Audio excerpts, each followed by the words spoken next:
Bună seara, nu? Sau bună dimineața în Canada. Și bună dimineața și bună seara la voi. Bună, Bogdan. Bună, Bogdan. Bună, bună. Avem o temă astăzi foarte frumoasă. Frumusețea decăderii lumii. Da. E chiar frumoasă. Nu știu, căderea egoului este bucuria sufletului. Hai să povestim întâi despre ce urmează să se întâmple în noua lume nouă și după aceea să vedem dacă corespunde cu Apocalipsa. Sigur. Și luăm citate din Apocalipsă și le discutăm. Deci, de unde a pornit totul? De mulți ani, de peste 30 de ani, aceste planuri sunt făcute și perfecționate tot timpul. Ideea lor este să facă un imperiu format din oamenii cei mai bogați, din corporații. Corporațiile le-au unit în niște fonduri de acțiuni care dețin aceste corporații. Cum este BlackRock, Vanguard și mai știu eu care, mai sunt o mulțime.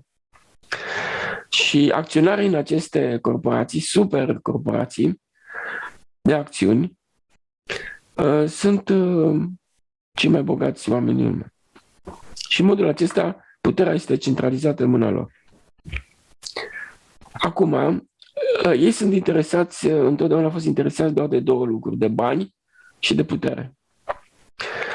Dar ei vor o putere de control ca să-și amplifice posibilitatea de a câștiga și mai mulți bani. Deci să-și perfecționeze, să nu mai aibă pierderi. Pentru că dacă nu ai informație bună, poți să faci o producție și să rămâi cu ea. Să nu poți să o vinzi.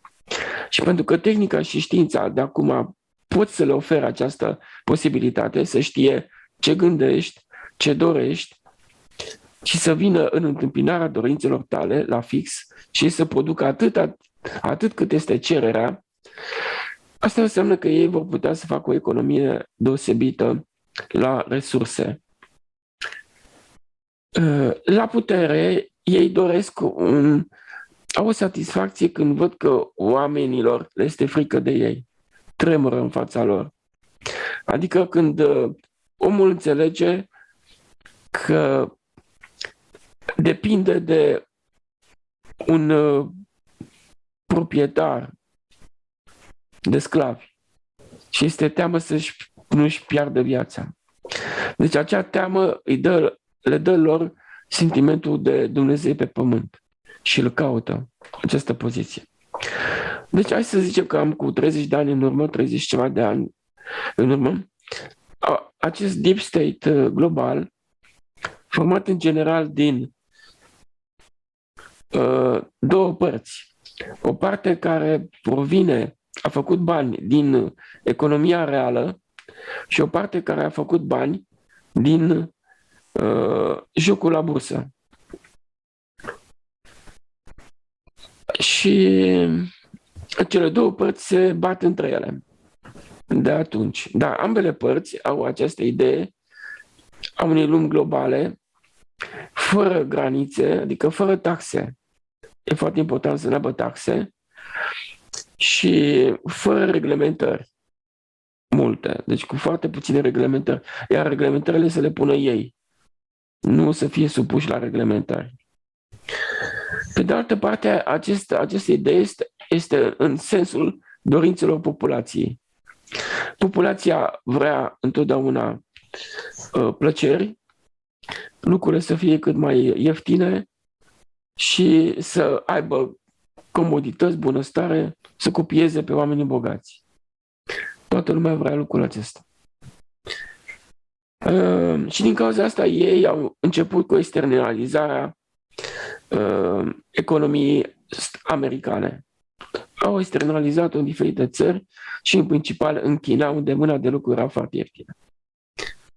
Acolo a venit cu ideea neomarxismului, care a fost pregătit cam de 100 de ani, neomarxismul, prin școala de la Frankfurt în principal, după care a fost reglat prin diferite alte conferințe ale clubului Bilderberg sau alte protocoale de la Toronto și altele, care au reglat aceste lucruri mult mai aplicat, mult mai bine. Și împreună cu China, de fapt ei au vrut China, pentru că nu China este foarte deschisă la tehnologie și concepția chineză confucianistă se bazează pe meritologie, adică ei investesc foarte mult în educație și este un popor care este disciplinat și nu este greu să răspundă la reguli, să le respecte. Și atunci, după ce au crescut puterea economică a Chinei, deci pe ei nu interesează America. Ei au folosit America doar ca să poată să crească și Europa ca să poată să crească puterea Chinei. China este avampostul lor. Fac aici o mică paranteză. Cu un timp în urmă, cu 25 de ani, 30 de ani în urmă, mergând pe stradă, ziua în amiază mare, am intrat într-o sală care până la urmă s-a dovedit, sâmbătă când am dat drumul la televizor, am nimerit pe Teleenciclopedia și era chiar sala respectivă, era Kremlinul. Și acolo erau niște coloane roșii mari. Am intrat printr-o ușă foarte înaltă și în încăperea respectivă era o masă la care erau 8 scaune. Au venit 6 persoane și s-a așteptat cele 2 persoane din capete, care era reprezentatul Rusiei și reprezentatul Statelor Unite pe vremea aceea. Nu neg faptul că de atunci probabil că s-au mai întâmplat asemenea întruniri și lucrurile s-au mai reglat. Dar atunci s-a discutat populația lumii, cât să fie. Deci cele 2 părți din capete au venit și ele și s-a pus întrebarea care este populația Pământului. Și s-a spus atunci, nu știu cât, 1 miliarde de oameni. Și cât să fie. Și au început să spună fiecare un procent. 5,4, 6,3, 7,2 și mai departe. La care cel care conducea ședința a zis că nu așa. Supunem la vot. Și au supus la vot, nu pot să spun cifra care au gândit-o. Alta este ideea că toți la un anumit nivel sunt împreună. Ceea ce se vede și acum. Această boală care s-a întâmplat pe tot pământul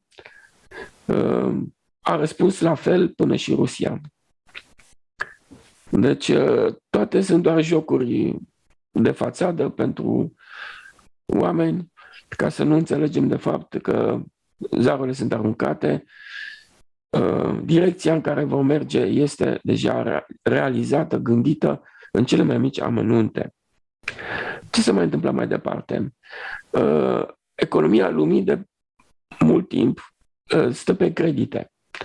Deci trăiește din credite și din batere de monedă. Este vorba de o monedă fiduciară care are raportare la aur, acoperire în aur. Și baza este stabilită la Bretton Woods ca fiind dolarul. Și se dorește să se continue în modul acesta. Datorită acestui fapt că în tot timpul toate țările au mers din datorie în altă datorie mai mare și nu vor reuși niciodată să-și plătească datoriile, ele sunt ca niște sclavi la organisme internaționale monetare, s-a hotărât schimbarea totală, resetarea completă a sistemului financiar global. Și ca să se poată face acest sistem, această resetare, s-a pornit cu această boală ca omul să se obișnuiască cu restricțiile și să poată să le accepte puțin mai ușor. Și în continuare vor merge mai departe cu diferite restricții, în paralel cu criza economică, criză financiară și criză climatică. Până când se va face tot ceea ce este programat, nu există posibilitatea de opoziție. Pe de altă parte, în spatele acestui fenomen, resetările din ăsta au fost tot timpul în istoria omenirii. Exista, spre exemplu, în perioada antică, o situație în care oamenii erau făcuți sclavi de către negustori, rămâneau datori la negustori, îi făcea sclavi, iar regele sau împăratul nu mai avea cu cine să lupte. Și atunci el a introdus o idee, ar fi o soluție și acum, iertarea datoriilor. În momentul în care ierta datoriile, putea să facă rost de soldați și putea să lupte. Deci ciclic se întâmpla mereu chestia aceasta. Exact acea situație în care suntem noi și acum. Dar pentru că stăpânii la lume au observat că se poate crește puterea lor extrem de mult, astfel încât să fie stăpânii absoluți ai pământului, un fel de Dumnezeu ai pământului, și să decidă viața și moartea pe pământ, și tehnica și tehnologia îi va ajuta, de ce să nu o facă? Și o vor face. Pe de altă parte, ei sunt la o vârstă înaintată care le permite această nebunie, pentru că ei zic că după noi potop. Ei numesc această resetare a patra revoluție industrială. Este o revoluție, de fapt, digitală. Se trece într-o eră digitală, dar în era digitală ei nu mai au nevoie de noi. Este o carte a unui autor american, se găsește în România, nu mai știu numele, aș putea să o caut. Munca Națiunilor se numește cartea, dar autorul nu știu. Și acolo el zicea că ei nu au nevoie decât cam de 14% dintre noi care să-i servim. Deci nu au nevoie de noi. Din cauza asta intră criza globală, criza climatică, care va închide fabrici. Și munca muncitorilor va fi înlocuită cu roboți și inteligență artificială. Roboții vor ocupa rapid în primii ani peste 40% din piața muncii. Ce se va întâmpla cu oamenii? Vor primi un venit minim garantat și vor sta acasă. Dar va intra și un alt mecanism care va pregăti dependența totală de o bancă centrală globală, care se numește ID-ul digital. ID-ul digital va să fie un card, va să fie un chip într-un card, va cuprinde, fără el nu vei putea vinde și cumpăra, exact cum zice în Apocalipsă, și nu vei putea participa la viața socială. Poți să fii exclus din viața socială și nu știu ce se poate întâmpla din lucruri de nimic pe care le poți adăuga, pentru că acolo vor fi incluse și multe reguli pe care este foarte greu să le respecti. Vor fi incluse datele biometrice, datele medicale și datele financiare ale fiecărui om, inclusiv ale copiilor. Și copiii vor avea așa ceva, un ID digital, ca să fie obișnuiți cu regulile. Aici este o problemă foarte mare, pentru că prin intermediul acestui ID digital, tot accesul se face numai cu el.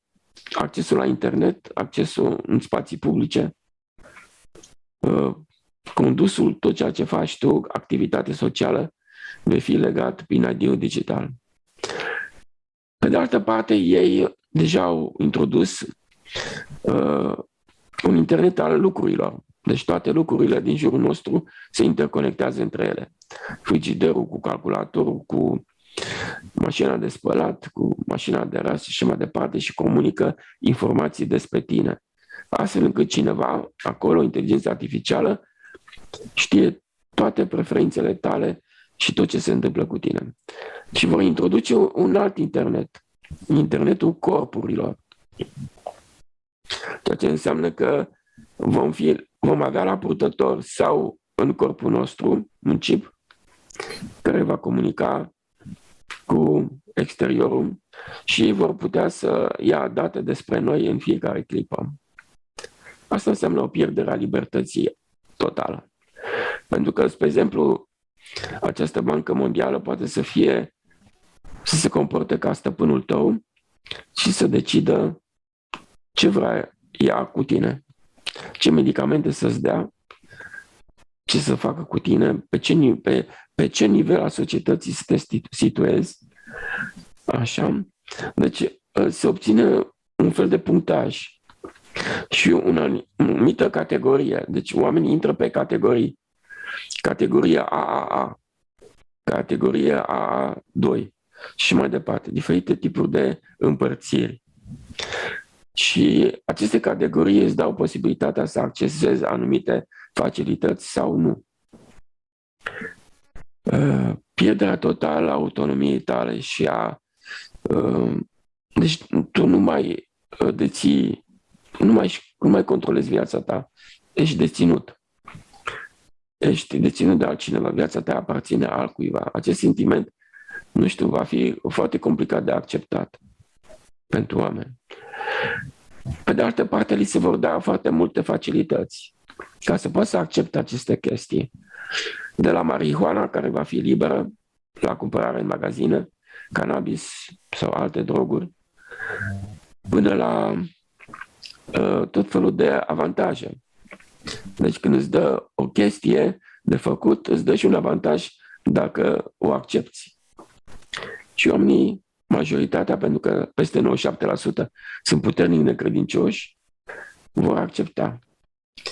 Cea mai mare armată a lor este această mulțime de 97% din populația globului, este forța lor imensă, ceea ce înseamnă lăcomia noastră. Deci există atâta timp cât va exista lăcomia noastră. Pe de altă parte, nu se poate supraviețui unei asemenea lumi unde bunăstarea va crește, pentru că producția făcută de roboți va fi mult mai ieftină și bunăstarea va crește foarte mult. Dar în același timp și controlul va fi foarte puternic. Iar a face față la toate regulile care ți se pun va fi din ce în ce mai greu. Spre exemplu, dacă mănânci mai mult de, să zic, 2 kg de carne pe lună, inteligența artificială te va avertiza și va începe să-ți ia din libertăți. Deci pierderile sunt mari. Pentru că poți, spre exemplu, să nu mai călătorești cu avionul sau cu trenul, sau nu mai poți să ai acces în anumite spații publice sau la școli pentru copii. Deci sancțiunile sunt foarte mari. Apoi nu știu cum vor reglementa greșelile pe care probabil inteligența artificială le va face. La cine să te plângi? Este ca și acum când suni la gaze sau în altă parte la curent electric îți răspunde un robot. Și deci nu poți să rezolvi absolut nimic. Totul este închis. Ești închis ca într-un fel de lagăr, un lagăr digital. Nu știu cum se va suporta chestia asta. Pe de altă parte, ei, ca să poată să realizeze acest lucru, trebuie să facă doar 2 clase sociale. Cei bogați, 0,1% din clasa aceasta de lux și restul, care sunt deposedați complet de proprietăți. Deci atacul care se va da în următorul timp va fi asupra clasei de mijloc. Clasa de mijloc care va fi deposedată de proprietăți. Nu știu cum o suporta. Culmea este că chiar această clasă de mijloc este o clasă care este inteligentă, care înțelege lucrurile, exact cum se întâmplă la voi în Canada acum cu șoferii de camioane. Nu sunt orice, sunt oameni care înțeleg ceea ce li se face. Probabil că până acum au stat în expectativă. Dar când a ajuns la urechile lor posibilitatea de a-și pierde proprietățile și afacerile, probabil că se vor mișca. Nu știu ce se va întâmpla.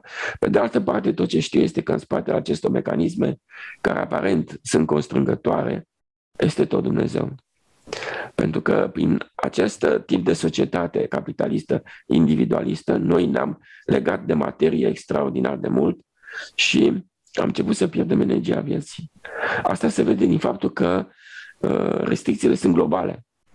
Deci înseamnă că omenirea la nivel global pierde viață foarte rapid. Salvarea care este? Salvarea este să realizăm un fel de comunități care să fie independente de regulile lor. Adică să se ajute unii pe alții oamenii, să se susțină. Pe de altă parte, o posibilitate, pentru că vor intra criptomonedele care te controlează absolut total. Moneda va fi digitală. Mai există o posibilitate, aurul și alte metale prețioase în care se poate investi în continuare și să dea oarecare independență. Ideea la ei este să distrugă independența. Proprietatea particulară înseamnă independență. Adică ești stăpân pe proprietatea ta, ești stăpân pe ceea ce deții și nu depinzi de nimeni. Ei vor să facă o societate care să fie comunistă, adică totul să fie la comun, să închiriezi, să nu mai ai lucruri. Intră acum certificatul carbon, care îți numără aparatele din casă și plătești impozite pe ele. Îți pot lua casa, deci din cauza asta se măresc costurile la utilități, se măresc până când nu mai poți să plătești și apoi îți ia casa și devii chiriaș în propria ta casă pe care ai muncit o viață întreagă și tot felul de asemenea mișcări se pot face. Nu mai este nimic asigur. Deci oamenii doar să realizeze anumite grupări, sau nu știu cum să zic eu, societăți care să se susțină singure și să facă troc, să facă schimburi între ele. Cât se poate. Că și acolo vor intra. Nu-ți va mai da voie să ai porci, găini, carne. Trebuie să mănânci carne artificială. Totul va fi constrângere în toate modurile posibile. De ce? Pentru că noi nu merităm o societate a bunăstării, pentru că ne lipim și devenim agresivi. Din cauza aceasta, Dumnezeu a dat această posibilitate și ne mai dă momente, cum să zic eu, ani de trăit. Dar nu știu până când. Pentru că și în momentul în care roboții o să mărească bunăstarea omenirii, omenirea se va lipi și mai mult, din nou. Și mai puternic și va trebui să fie despărțită, probabil prin lucruri mult mai grave, mult mai complicate, de exemplu războaie. Asta este noua lume nouă, ea este prezentă și în Apocalipsă și nu se poate ieși din acest mecanism deloc decât individual. Salvarea este doar individuală, fiecare din noi să se apuce să se desprindă de material cât se poate de mult, până la nivelul în care să se simplifice, să-și simplifice traiul de zi cu zi, până în situația în care să aibă foarte puțin și să nu mai aibă ce să piardă.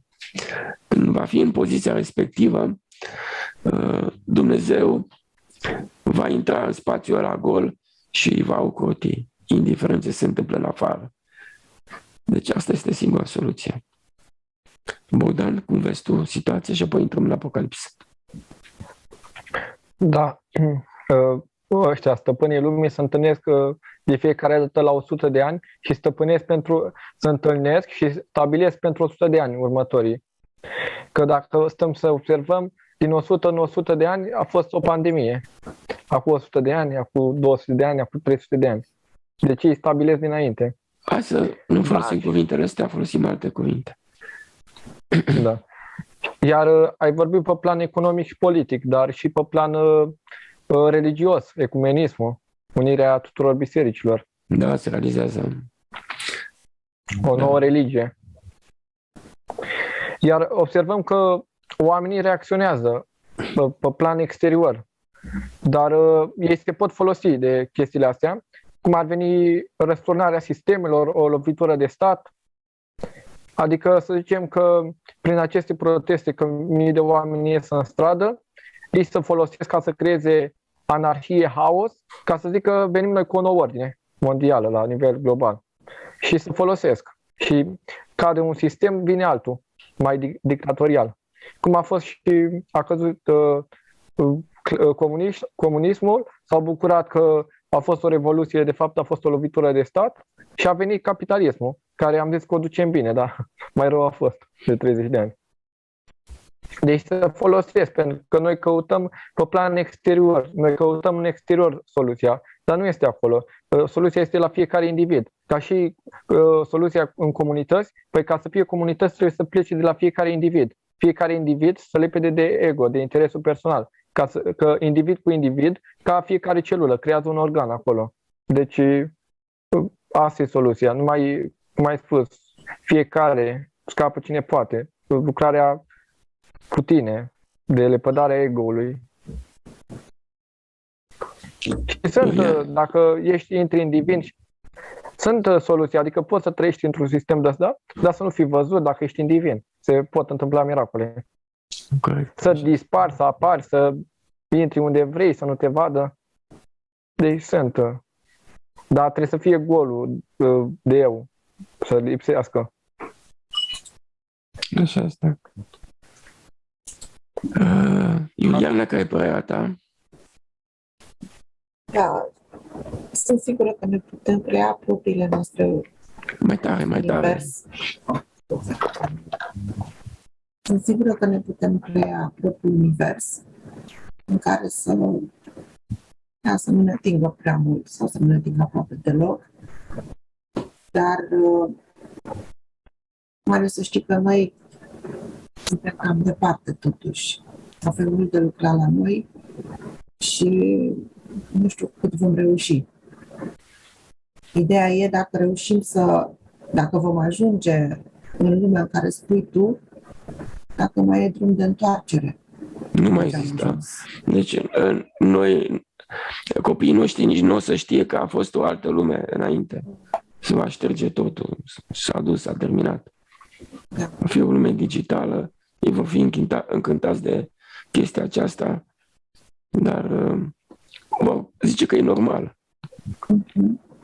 Pentru că nici cei care suntem în jurul tău nu suntem încă foarte puternici.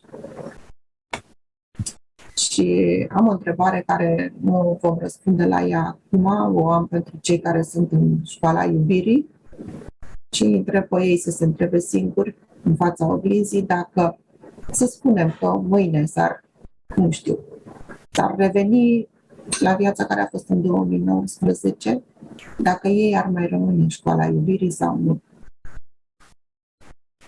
E o întrebare cu care eu mă testez mereu și îmi invit și pe ei să se testeze. Să înțeleagă ce îi ține aici, dacă îi ține o frică, dacă îi ține, nu știu, sau îi ține cu adevărat faptul că au înțeles învățăturile tale și vor să se schimbe cu adevărat, în orice condiții. Asta. Deci intrăm acum în apocalipsa ego-ului, că nu ia sufletul, ia ego-ului. El se înfricoșează, el suferă, el se bate, el se luptă. Și e suficient să vedem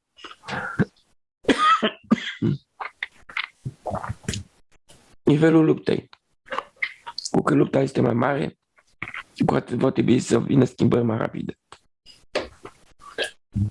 Se pare că e o temă grea. Da. Apocalipsa Sfântului Ioan Teologul este unul dintre apostolii lui Isus. Se pare că a fost cel mai tânăr apostol și el, cum Bogdan, parcă era numit, nu? Cel mai iubit dintre... Apostolul iubirii, da. Da. Și el a fost singurul apostol care l-a urmat până la răstignire pe muntele Golgota. Exact. Și este apostolul căruia Iisus i-ar fi încredințat-o pe mama sa.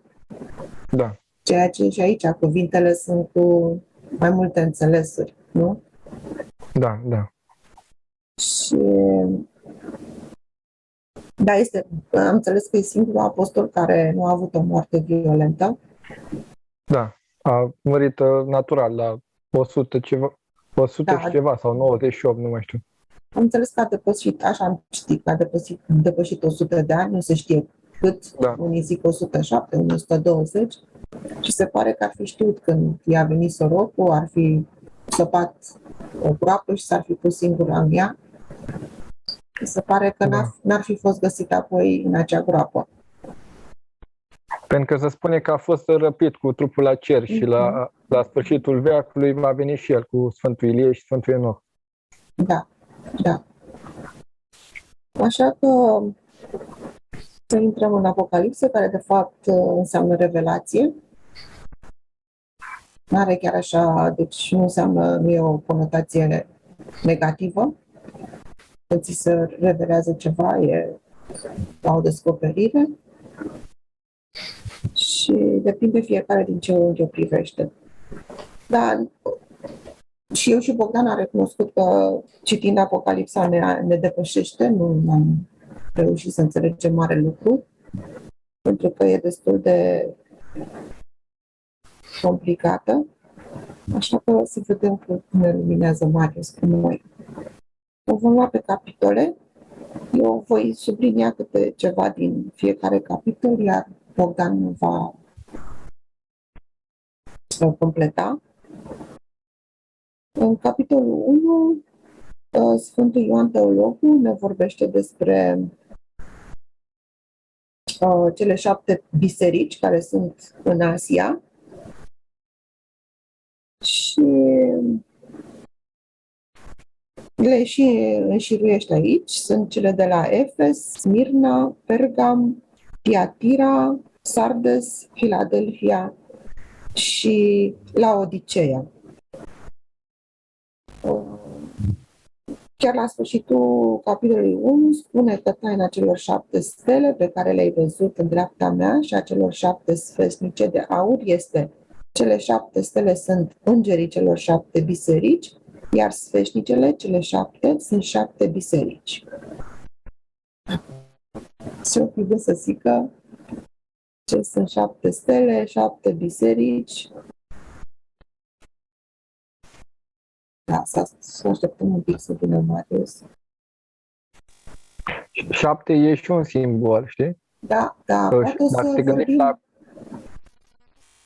Da. Poate o să vorbim la o dată și despre numerologia asta care tot apare în Biblie. Să repetă niște cifre. Da, da.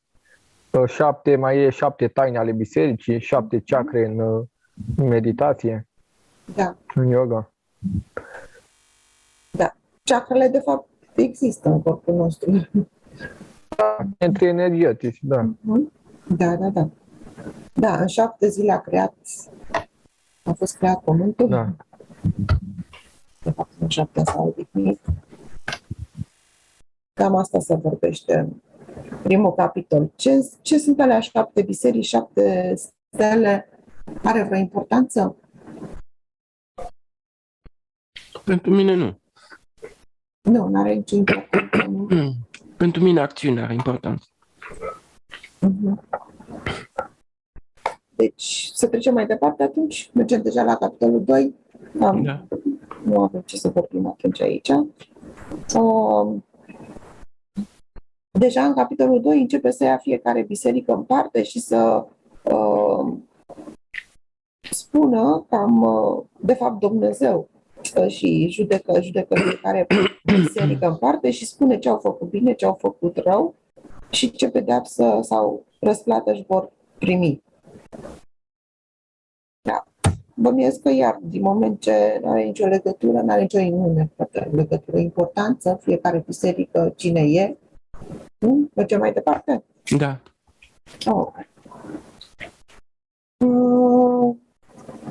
Capitolul 3 la fel, continuă cu bisericile, le înșiruiește.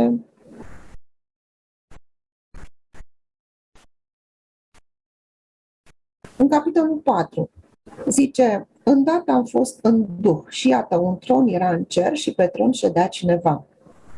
Și cel ce ședea semăna la vedere cu piatra de iasp și de sardiu, iar de jur împrejurul tronului era un curcubeu cu înfățișarea smaraldului. Și 24 de scaune înconjurau tronul și pe scaune 24 de bătrâni, șezând, îmbrăcați în haine albe și purtând pe capetele lor cununi de aur. Și înaintea tronului, ca o mare de sticlă, asemenea cu cristalul, iar în mijlocul tronului, în împrejurul tronului, 4 ființe pline de ochi înainte și dinapoi. Și ființa cea dintâi era asemenea leului, a doua ființă asemenea vițelului, a treia ființă avea față ca de om, iar a patra ființă era asemenea vulturului care zboară. Are vreo legătură? Adică ne folosește nouă la ceva această informație? Deci probabil că a fost pusă cu un sens acolo. Ei mai sunt influențați de tot felul de numerologii și mai departe. Da, asta pomenisem cu Bogdan când ai fost aici. Nu iau seama la ele. Plină de numere. Nu am luat seama niciodată la ele, pentru că la numerologie și la astrologie depinde ce semnificație dai tu lucrurilor. Pe de altă parte, Dumnezeu vorbește venind din față, îți vorbește în toate modurile posibile, și printr-un cerșetor, și printr-un om al străzii, și printr-un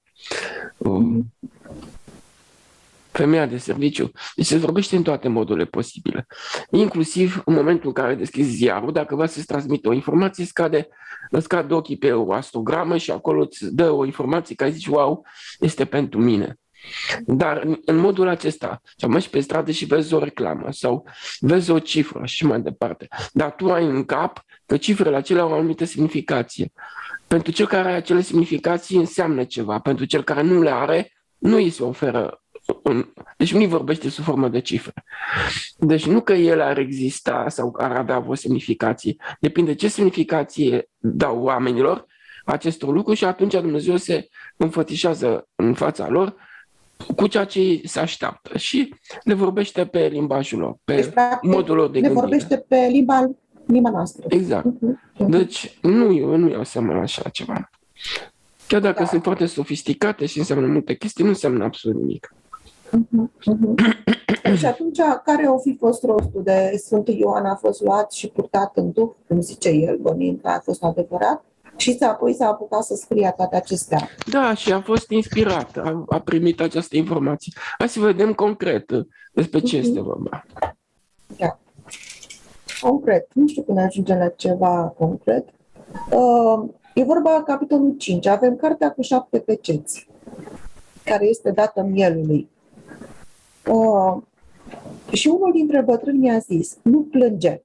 Iată, a biruit leul din seminția lui Iuda, rădăcina lui David, și ca să deschidă cartea și cele 7 peceți ale ei. Și am văzut la mijloc, între tron și cele 4 ființe, și în mijlocul bătrânilor stând un miel, ca înjunghiat, și care avea 7 coarne și 7 ochi, care sunt cele 7 duhuri ale lui Dumnezeu trimise în tot pământul. Din nou, 7 peste tot. Da, pe de altă parte, exprimarea este, să zic eu, ascunsă, sau cum se zice, Da. ocultată, pentru că sunt alte semnificații pe care vor să le transmită. E o întreagă complicație. Important este că Divinul, când vrea să se exprime, se exprimă clar, simplu și pe față. Nu are nevoie de ocultare. Oamenii au nevoie de ocultare ca să obțină niște avantaje, o poziție pe care ei o doresc și mai departe. Deci au anumite semnificații, credibilitate, mister, atenție. Și din aceste mesaje care sunt atât de ascunse, cine are de înțeles ce? Eu n-am înțeles nimic din ele. Nici noi. N-am înțeles, deci m-a interesat decât că nu vei putea să vii și să cumperi, fără semnul fiarei. Fiara fiind, să zicem, inteligența artificială. Inteligența artificială te-a dărâmat, că depinde, dacă ea este programată să fie satanică, ești terminat. Ești terminat. Da. Deci nu mai există, adică te va constrânge în toate modurile posibile. Deci asta este. Și pe de altă parte, omul se satanizează foarte ușor. În măsura în care el se duce spre plăcerile vieții, când depășește necesitatea, imediat se pune văl pe față. Deci el din start se diabolizează, de la început. Nici nu era nevoie de inteligență artificială. El e de mii de ani satanizat. Majoritatea se satanizează Pentru că pun materia pe primul plan și nimeni nu are curajul să se lase în mâna lui Dumnezeu total. Nu are curajul. Atunci, dacă te lăsea în mâna lui Dumnezeu, El ți-ar da atât cât ai nevoie, dar nu mai mult. Numai ceea ce vine în dar de la divin îți rămâne. Ceea ce e smuls de noi cu forța, ni se va lua, vom pierde. Deci noi nu cunoaștem relația asta cu Dumnezeu absolut deloc. Nici nu o citim, nici nu o studiem, habar n-avem. Și trăim viața crezând că viața materiei este totul, când de fapt materia este secundară. Și trăim o viață întreagă făcând totul pentru partea cea mai mică. Pentru ăia 0,5%, 3%, noi muncim o viață întreagă și nu facem nimic pentru suflet, în condițiile în care sufletul este cel care decide în viața noastră mereu și hotărăște. Și eu am avut un binar cu Bogdan și discutam lucrul acesta, că când noi ne atașăm foarte mult de plăcerile noastre, vine un moment în care ego-ul crește așa de mult, orgolul crește așa de mult, presează sufletul și el este nevoit să ia atitudine, să oprească lucrul acesta ca să ne salveze viața. Și pentru că sufletul este una cu toate sufletele, el comandă exterior ceva împotriva noastră. Adică ne produce cineva din afară un accident. El îl cheamă. Fă-i lui ăsta un accident. Dă-i cu ceva în cap ca să se trezească. Dă-i un pumn. Deci sufletul nostru cheamă. Noi zicem că femeia zice că bărbatul este trădător, este mincinos și este bețiv sau este altfel. Nu e adevărat. Este orgolul crescând foarte mult, atunci sufletul determină pe bărbat să facă asta, ca să o dezamăgească pe femeie, să scadă orgoliu. Deci, noi ne bătem cu cine ne bătem? Că ne bătem cu decizia care este a sufletului nostru. Deci este salvare, ne bătem cu vindecarea sufletului nostru. Este absurd totul, nu înțelegem absolut deloc. Niciodată n-am învățat aceste lucruri, cu toate că ele sunt spuse. Și l-am citit și în Vechiul Testament. În Vechiul Testament, spre exemplu, când cineva venea și îți făcea o neplăcere, venea la tine și îți făcea o neplăcere, ce făcea omul acela? Nu se lupta cu acela. Se ducea, zicea, nu sunt eu în acord cu divinul și trebuie să mă liniștesc. Se ducea pe câmp, se ruga sau nu știu ce făcea, intra în starea de liniște și apoi se schimba omul din față. Deci nu lupta cu el. Deci asta este soluția și acum, în continuare. Dar noi considerăm că exteriorul este de vină, în condițiile în care exteriorul doar ne reflectă. Asta este principala modalitate prin care omul de peste mii de ani a fost păcălit și indus în eroare și el și-a cedat puterea în afară.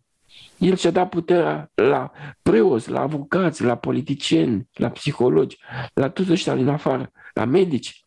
În condițiile în care, spre exemplu, boala vine pe comportament. Deci ai greșit cu un anumit comportament și imediat, adică boala vine ca să oprească prea mult bine pentru sine și este necesară. Deci medicamentele și toate tratamentele acestea medicale nu se referă la comportament. Deci nu se referă la cauză. Sunt zero. La fel și psihologii și la fel și medicii și avocații, politicienii, nimeni nu se referă la cauză. Cauzele sunt de comportament. Uitați-vă, spre exemplu, la porunci. Cele 10 porunci sunt pe comportament. Nu sunt pe altceva. Deci noi dacă ne reglăm comportamentul, atunci intrăm în divinitate automat. Noi o pierdem la primele 2 porunci. Alea sunt cruciale. Pentru că noi punem din exteriorul pe primul plan. Orice din asta o facem idol. Și când o facem idol, ne atașăm. Apare agresivitatea în ea și trebuie să ne desprindă cu forța. Că n-are ce face. Trebuie să ne... Deci Dumnezeu ne apără de noi înșine. Tot timpul, tot efortul pe care îl face, dușmanul este noi, este chiar ego-ul nostru. Și vreau să spun că acest ego este anticristul. Toți așteaptă anticristul. Păi stai puțin că l-ai de mii de ani în tine. Anticristul este ego-ul nostru, pretențiile noastre, credința că că deținem adevărul, că avem dreptate. Când ne facem Dumnezeul nostru, atunci am ieșit din liniște, din pace, din divinitate și am devenit diavol. Deci așa de comună este intrarea în diabolism încât nici nu ne dăm seama. Este firească. Apoi ne atașăm și apar patimile. nu mai putem să ieșim din ele în niciun mod. O patimă aduce și alte patimi și omul acela este diabolizat, pentru că consideră, el este capabil, așa cum s-a întâmplat acum recent, să-și dea libertatea pentru siguranța vieții. Păi cum să faci chestia asta? Este ca și când ai crede că corpul este al tău. Păi corpul e ținut în viață de divin în continuare. Sufletul este tot al lui Dumnezeu, lumea asta este tot al lui, deci tu ești doar oaspete în lumea perfectă a lui Dumnezeu. Nu ai niciun fel de treabă. Dar decât să ne restaurăm viața noastră, să întoarcem și obrazul celălalt, să ne supunem, să ne jertfim pe noi pentru celălalt, noi preferăm exteriorul și dăm puterea în exterior. O dăm prima dată spirituală, a fost prima mișcare care a fost făcută și lucrul acesta a adus în conștiința noastră ideea că eu nu pot să fiu fericit decât dacă primesc fericire din afară. În condițiile în care fericirea depinde de mine, eu proprietatea mea interioară, mi-am dat seama asta, nu știu la ce vârstă, 5 ani, 6 ani, când făceam mișcarea aceea lentă și ieșise din mine o stare de fericire la care nu puteam să fac față și mi-am dat seama că nimic din lumea aceasta nu poate să te facă fericit. Deci fericirea este proprietatea ta, nu depinde de exterior, dar atâta timp cât arunci în exterior ai așteptări, pe de altă parte te lupți ca exteriorul să ia forma dorințelor tale și vrei să-l schimbi. Să schimbi oamenii și tu ești într-un continuu conflict și niciodată nu vei putea să fii fericit, că fericirea, exteriorul fiind secundar, ceea ce este secundar ia energie de la ceea ce este primordial, deci el nu te poate face fericit, el doar îți ia din viață. Noi credem că dacă ne luăm o casă mai mare, o mașină mai frumoasă, frumusețea mașinii îți ia din viață, îți ia continuu din viață. Că tu trebuie să ai grijă de ea, tot timpul te gândești să nu ți-o zgârie, știi? Și toate lucrurile acestea și satisfacțiile pe care le are omul, că uite ce plăcut este, satisfacția respectivă se referă la simțuri, la cei 0,5%, nu se referă la suflet. Deci noi nu trăim în suflet, nici nu știm că suntem o ființă divină pe pământ, ci ne comportăm ca o ființă mărginită și egoistă. Totul vine din faptul că toate acțiunile noastre de zi cu zi sunt pentru noi, pentru interesul propriu, în condițiile în care noi suntem ființă comună. Asta înseamnă că fiecare gest al nostru să fie pentru celălalt, nu pentru tine. Când faci totul pentru celălalt, deci îi dai întâietate, cele mai mici gesturi. Când ai dat întâietate, ai intrat în divin imediat. Și asta este rezolvarea la toate problemele din viață. Și este așa de simplu. Nu cere bani, nu cere efort. Este foarte simplu. Ce des mereu în toate situații de viață. Și am avut mărturia directă a lui Dumnezeu atunci la experiența cu ușa. Când l-am întrebat ce trebuie să fac tu ființă, să mă las pe mine tot timpul și el a zis da tot timpul. Deci cu vocea lui a zis chestia asta. Este o afirmație directă, o intervenție directă a Creatorului Universului în lumea noastră modernă și a spus clar, da tot timpul, te lași tot timpul, pentru că scopul vieții nu e ca să câștigi tu ceva din viață, ci ca să pierzi.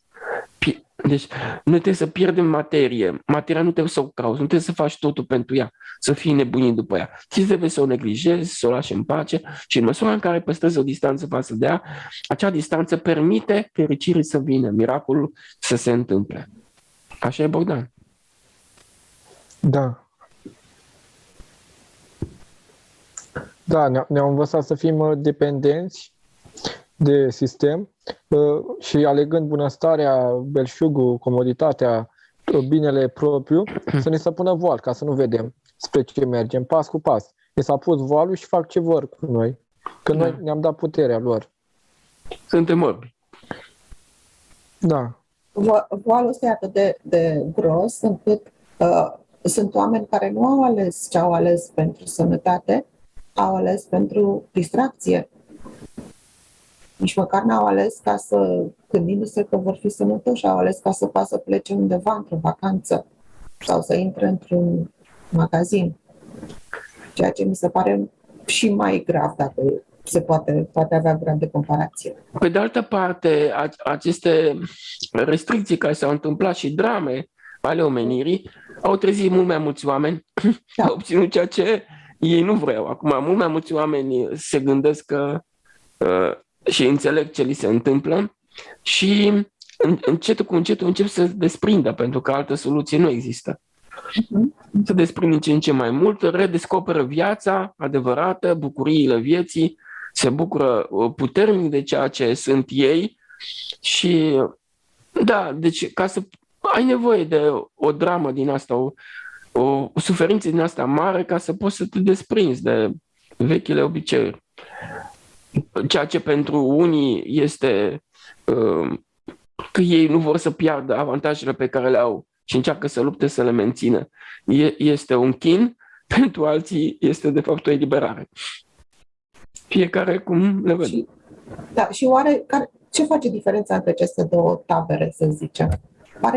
De ce unii au reușit să vadă și unii nu? Că și ăia care au reușit să vadă tot erau prinși de material.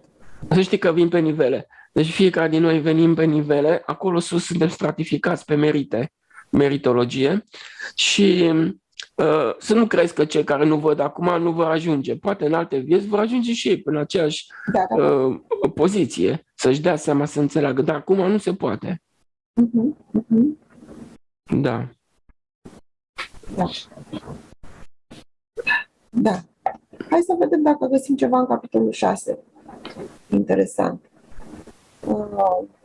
Zice că a început să desfacă cele 6 peceți și m-am uitat și iată un cal alb care ședea pe și cel care ședea pe el avea un arc și s-a dat lui cunună și a pornit ca un biruitor ca să biruiască. Apoi a venit, când s-a deschis pecetea a doua, a ieșit alt cal roșu ca focul și celui ce ședea pe el i s-a dat să ia pacea de pe pământ, ca oamenii să se înjunghie între ei și o sabie mare i s-a dat. Când a deschis pecetea a treia, am auzit pe a treia ființă zicând, vino și vezi. Și m-am uitat și un cal negru și cel care ședea pe el avea un cântar în mâna lui. Și am auzit un glas care spunea, măsura de grâu un dinar și 3 măsuri de orz un dinar, dar de unde lemn și de vin să nu te atingi. Poate să fie aici ceva?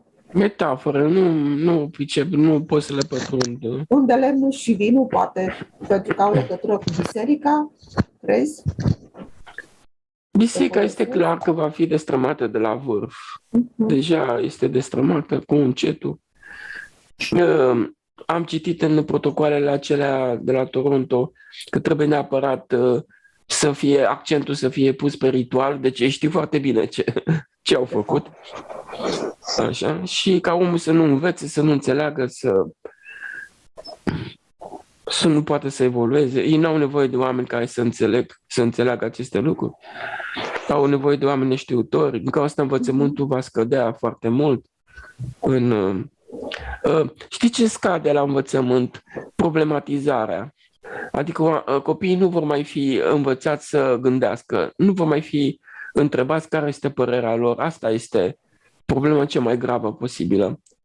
Informația care li se dă, sunt niște date doar pe care le poți obține din orice carte, nu trebuie neapărat să mergi la școală și este superficială. Și probabil și automatizarea, că nu vor mai face curând probleme. Automatizarea în sine este diabolizare, pentru că este forța ta adică puterea este pusă în exterior. Aștepți ca exteriorul să te facă fericit. Când în mod normal ei trebuia să se oprească la un anumit nivel. Ființele extraterestre sunt ființe care au luat o direcție opusă direcției tehnologice. Noi credem că ei au multă știință, sunt avansați față de noi. Sunt avansați, dar nu în tehnică.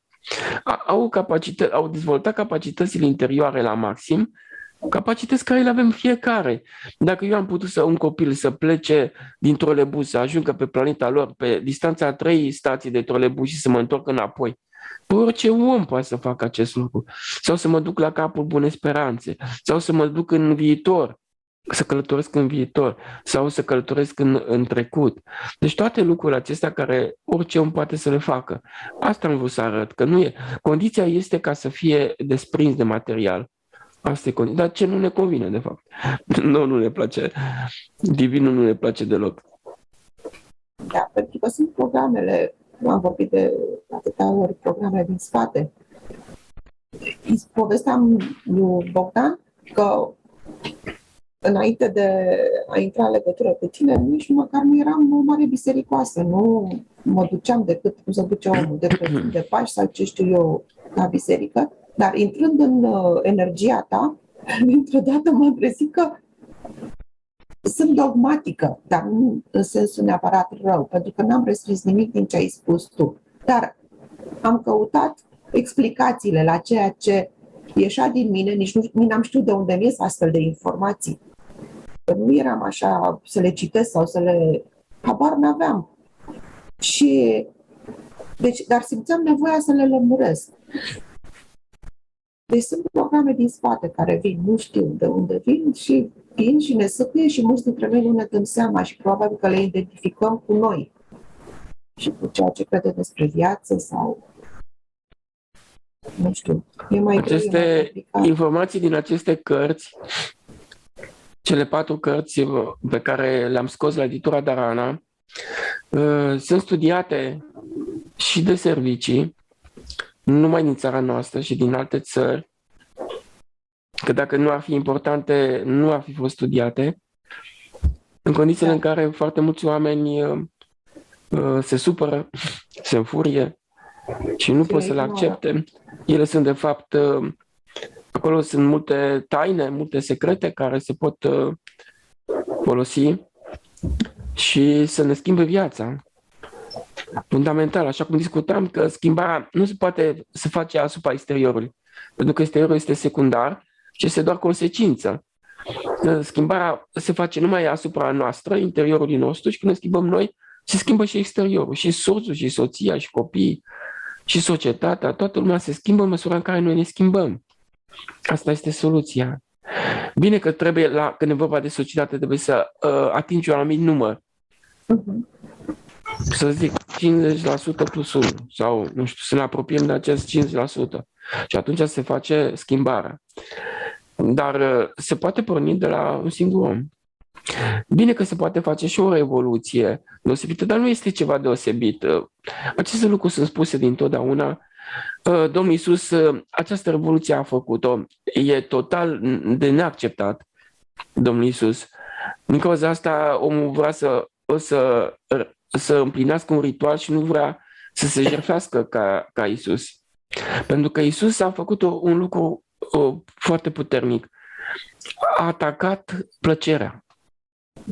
A lovit în plăcere. Plăcerea fiind de fapt diavolul. Diavolul ce este? Este binele meu.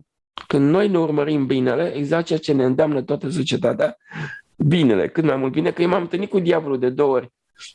Am spus și vorbea cu o voce din aia metalică din interiorul unui om pe care îl poseda. Deci omul acela nu mai avea niciun fel de putere de mișcare. El era dirijat de ființa aceea întunecată. Și încerca să mă convingă că trebuie să câștig cât mai mulți bani, să îmi fac toate plăcerile de pe lume, să mă duc la restaurante și să mă plimb prin lume, să am casa cât mai mare și mașini și bani. Deci asta este tema care se vede peste tot și noi primim în educație de dimineața până seara. Dar părinții nu știu lucrul acesta, că în momentul în care îi învață pe copii să ajungă să aibă cât mai mult bine pentru ei în viață, le nenorocesc viitorul. Pentru că este ca și când ai pune materia pe primul plan și va trebui să fie desprins cu forța. Deci vor atrage neplăceri asupra copilului lor până îl vor distruge. Deci trebuie părintele să-l învețe pe copil să nu vrea materia. Să rămână simplu, să nu vrea mai mult bine pentru sine niciodată în viața lui, în condițiile în care nimeni nu face chestia aceasta. Deci... Poate Bogdan ne poate spune... Nu ai fost atins de dogmatică sau cum te-ai lepădat de ea? Sau că ai fost în lumea asta? Da, nu știu de ce nu s-a lipit dogmatica. Am fost mai un spirit critic de analiză, mai rebel. N-am ascultat de nimeni și n-am crezut orice. Uite, a fost norocul tău. Da, am văzut că te îngrădește, îți pune niște limite și vezi viața prin concepțiile acelea și nu o înțelegi. Că o vezi prin prisma gândirii, a dogmei și n-ai să înțelegi. Da. Și vrei să fie viața conform dogmelor tale și o să suferi că nu o să fie așa. Și devii agresiv, lupți, te aperi. Da. Asta trebuie să ne ridice semne de întrebare. Orice ar spune un om, dacă nu-l vedem cu pacea, îi aduce pace ceea ce spune, Asta trebuie să fie un mare semn de întrebare, să ne dăm seama că poate acolo nu e un adevăr. Să o spună cu pace și să fie detașat de... Adică să n-aibă așteptări că va convinge sau celălalt îl va asculta. Să o spună fără interes. Și atunci are efect. Dar să fie și informația, ca să fie convingătoare, trebuie să fie experimentată, mai întâi pusă în comportament. Și atunci când o spui la celălalt, devine convingătoare, că o spui din trăire. Da. Dar cine poate să știe să facă lucrul acesta? Da, în capitolul 7, Marius, se mai spune și despre numărul celor pecetluiți, care sunt 144.000 din toate semințiile fiilor lui Israel. Are vreo însemnătate? Ei știu. Ei știu. A fost modificată și Apocalipsa, multe s-au făcut traduceri greșite, s-au băgat cuvinte sau s-au scos. De 2000 de ani tot s-a lucrat la Biblie. Da. Câteva mici adevăruri mai sunt. Se pare că Coranul ar fi că nu prea permit să traducă în orice limbă Coranul, tocmai din cauza de a nu-i lua din sens. Biblia... Știi cum e, Iuliana? În Biblie, în Vechiul Testament și în Noul Testament, sunt niște adevăruri fundamentale așa de puternice, încât ăla care sunt puține, sunt în stare să dea lumea peste cap. Da. Dacă le-ai respectat, spre exemplu, primele două, aceea să nu pui nimic din lumea asta pe primul plan, poți faci viața în rai. Și ai sănătate, ai tot ceea ce vrei. Dar nu vor oamenii. Dar nu e problemă că nu vor. Nu vor acum. Poate peste alte vieți vor înțelege. Fiecare din noi vor înțelege. Deci nu e supărare. Nu este nicio supărare în nimic. Nu există supărare. În lumea perfectă a lui Dumnezeu nu ai de ce să te superi. Totul e bine așa cum este. Și drept. Da. Mă gândeam că poate puteam să reperăm în Apocalipsa din Biblie, dacă cumva puteam repera poziția în care ne aflăm noi acum. Cât de aproape suntem de... Uite, ne spune Bogdan că ridica mâna. Yeah. Nu, voiam să răspund la altceva. Că observăm că versetele sunt interpretabile. Fiecare preot le interpretează într-un fel. Nu toți le spun la fel. Pentru că așa a fost făcută, să fie interpretabilă, ca orice lege și Constituție. Deci toate legile, tot ce e scris e făcut să fie interpretabil, ca să fie în folosul celui care le interpretează, după interesul personal. Păi și care e folosul celui care interpretează? Un preot când spune un lucru într-un anumit... Care e folosul lui? Păi văd că preoții dictează după sistem, adică nu spune că soluția e schimbarea interioară, să aleagă jertfa, să nu aleagă materia. Să nu Niciodată nu vor face asta. Exact, niciodată nu vor face asta. Întotdeauna de ce? Ei vor să impresioneze doar. Exact. Și da, și de ce nu spun? Pentru că ei sunt plătiți, având după aia... S-au lipit și de materie și au și voal, pentru că... Doar nu se vrea să-și piardă avantajele. Nu sunt nebuni. Da. Pentru că în momentul în care este exact situația lui Meister Eckhart, acel mistic german care era să-și piardă viața, să îl ardă pe rug, pentru că l-a spus că Dumnezeu este noi. Este cel mai periculos lucru posibil. Da. Pentru că asta însemna puterea să fie la noi. Când puterea este la tine și înțelegi că de tine depinde totul și nu ai cu cine să lupți în afară și că viața ta poate să devină frumoasă oricând, îți dai seama. Oricând viața fiecăruia din noi poate să fie frumoasă. Și să despară toate presiunile din afară. Dar trebuie doar să nu mai vezi niciun rău și niciun vinovat niciunde. Asta trebuie. Deci marea reformă este doar interioară. Revoluția este interioară. Da. Observăm și la Iisus. El n-a venit cu un scop să schimbe, să dea jos sistemele politice, economice. Deci n-a făcut nimic, doar schimbarea interioară, comportamentul lui. A adus la o revoluție de 2000 de ani și a rămas în conștiințele oamenilor de 2000 de ani. Deci la Iisus nu le place jertfa. Este vorba de o jertfă zilnică, clipă de clipă. Adică să-L pui pe celălalt pe primul plan, clipă de clipă. Asta înseamnă revoluția imensă a lui Iisus. Milioane de cărți sunt despre Iisus, dar nimeni nu spune lucrul acesta. Că dacă ar spune lucrul acesta, s-ar da puterea și gata. S-a terminat cu oamenii bogați, cu tot. Dar cine spune să lași comoditatea, belșugul, bunăstarea? Că după aia dacă le-ai lăsa, s-ar da voalul și ai vedea. Și toate cărțile văd că nu ne lasă să ne dăm voalul jos. Sau vin acum și niște cărți care zice să schimbi stilul de gândire. Și schimbi stilul de gândire, dar comportamentul e același și nu faci nimic. Bine să gândești pozitiv, să aduci anumite afirmații, dacă nu îl pui pe Iisus în comportament degeaba. Îți întărește ego-ul, doar atât. Și totuși, uite, și noi acum un pic dăm vina în afară. Că spunem că cărțile, preoții, nu știu ce, nu au zis. Și totuși, dacă noi ne limităm așa la puținul nostru care îl avem și informațiile despre ce făcea și cum era Iisus, știm foarte bine că el era unul foarte simplu. El umbla îmbrăcat foarte simplu. Hai să facem și noi ca el. Mânca aproape deloc sau prea puțin. Hai să facem ca el. Se dedica, mergea, ajuta oricine. Deci numai la aceste informații, dacă ne limităm, și probabil că, nu probabil, sigur am deschide porțile raiului. Uite, Iulian, ar fi suficient să-i dăm întâietate celui din fața noastră. Deci aproape nostru, să-l punem pe primul plan. Ar fi suficient asta. Da. Dacă, spre exemplu, toate milioanele de cărți care au fost scrise despre Iisus, dacă ar fi scris lucrul acesta, că este suficient să faci totul pentru celălalt, nu pentru tine, Da. că Iisus n-a făcut nimic pentru sine și El n-a avut nimic, n-a avut decât iubire. Deci n-a avut nimic, îți dai seama. Atunci am înțelege că tot efortul pe care îl facem noi spre a avea, de a strânge, este de fapt diabolizare. Atâta timp când aceste milioane de cărți nu spun lucrul acesta, că efortul pentru interesul propriu este diabolizare, dar să spună clar că este diabolizare, nicio schimbare nu se va întâmpla niciodată. Este ca și când nu ar vrea să se schimbe. Pentru că nu pot să spună lucrul ăsta, că dacă ar spune lucrul acesta, ți-ar da puterea. Ți-ar da puterea și viața pe pământ ar deveni raiul. Ei nu pot să facă lucrul acesta. Și ego-ul ar scădea.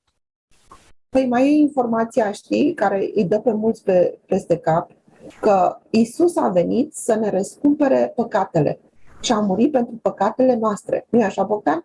Și ei cred că acum, adică nu știu cum își imaginează, că a venit Iisus și a luat toate păcatele omenirii și ale noastre care le facem de acum înainte și noi nu avem nimic de făcut, decât să păcătuim, probabil. Nu? Nu ți s-a întâmplat și ție, Bogdan, să întâlnești teorema asta? Da, am întâlnit-o, da. Da. Pentru că nimeni nu vrea să sacrifice comoditatea lui, să facă efort, să depășească. Pe de altă parte, când te oferi celuilalt, tu de fapt scazi orgoliu. Și al tău și al celuilalt. Adică pe celălalt nu-l arunci în cădere, să ia un rol din acesta negativ, iar pe tine nu dai drumul unor consecințe negative în față. Deci ești interesat mereu să faci totul pentru celălalt, nu pentru tine, pentru că ești o ființă a cerului, o ființă comună. Suntem una cu stelele, cu soarele, cu pământul, cu apa, cu muntele. Nu suntem un eu separat, nu avem nicio treabă. Vreau să spun că când am venit aici pe pământ, mi-am dat seama că nu am niciun fel de treabă cu ceea ce mă uitam la oameni, luptau pentru un interes propriu și nu am înțeles. Mă apropiam de liceu. Nu știu dacă terminasem liceu, nu mai țin minte, dar eu nu știam pe ce lume sunt, eram gol la minte. Pentru că nu puteam să adere la toate concepțiile care erau aici, nu le înțelegeam rostul, rolul. Deci tot ceea ce omenirea a gândit pentru interesul propriu. Adică a creat o civilizație preocupată în mod exagerat pentru cei 0,53%. Noi trebuie să facem acum o civilizație preocupată numai pentru suflet. Dar sufletul nu le convine pentru că toată acțiunea pe care o face el este gratuită. El nu vrea un interes pentru sine, nu vrea să câștige ceva. El dăruiește degeaba. Nu vrea nimic în schimb. Și în momentul în care dăruiește degeaba, iubirea lui crește și energia lui crește. Deci ăsta este principiul prin care divinul se auto-întreține. El dăruiește la tot ceea ce există, toată dragostea și efortul lui continuu, ne ține în viață continuu. Toate miliardele astea de celule sunt întreținute de el în viață și infinitul acesta sacrifică pe sine și încă asta puterea lui crește. Deci nouă ce ne lipsește? Sacrificiul total pentru ceilalți, dacă l-am realizat, viața noastră ar fi miraculoasă, nu ne-am îmbolnăvit niciodată, am trăit și atât cât suntem programați și viața noastră ar fi fericită și noi și copiii noștri. Deci nu ceva deosebit este de făcut, ci să dăruiești iubire, dragoste, atenție, grijă, continuu, fără să te protejezi, fără apărare. Bogdan cu siguranță că vrea să facă asta. Că știi acum. Că dacă știi și nu o faci, o pățești mai greu. Oh, da. Pedepsa vine mai repede când știm. A pățit-o acum cu mașina. Știa, a intrat în minte și l-a învârtit mașina de nu s-a văzut și a văzut și un avertisment. Și voiam să zic că deci am căutat acum câțiva ani schimbarea în exterior, adică manifestând, protestând, crezând că așa schimb sistemul. Dar mi-am dat seama că soluția este în mine, să nu mai fac parte din societate de consum, să mă restrâng cât mai mult, încât să nu mai fiu dependent, de sistem. Și atunci când nu mai sunt dependent, sunt liber. Dar ca să nu mai fii dependent, trebuie să te unești cu Divinul. Adică să te jertfești pentru altul, să alegi slujirea, dăruirea, restrângerea, greu. Asta ar însemna. Și atunci vezi și adevărul, că nu mai ai voal și apare o discernere.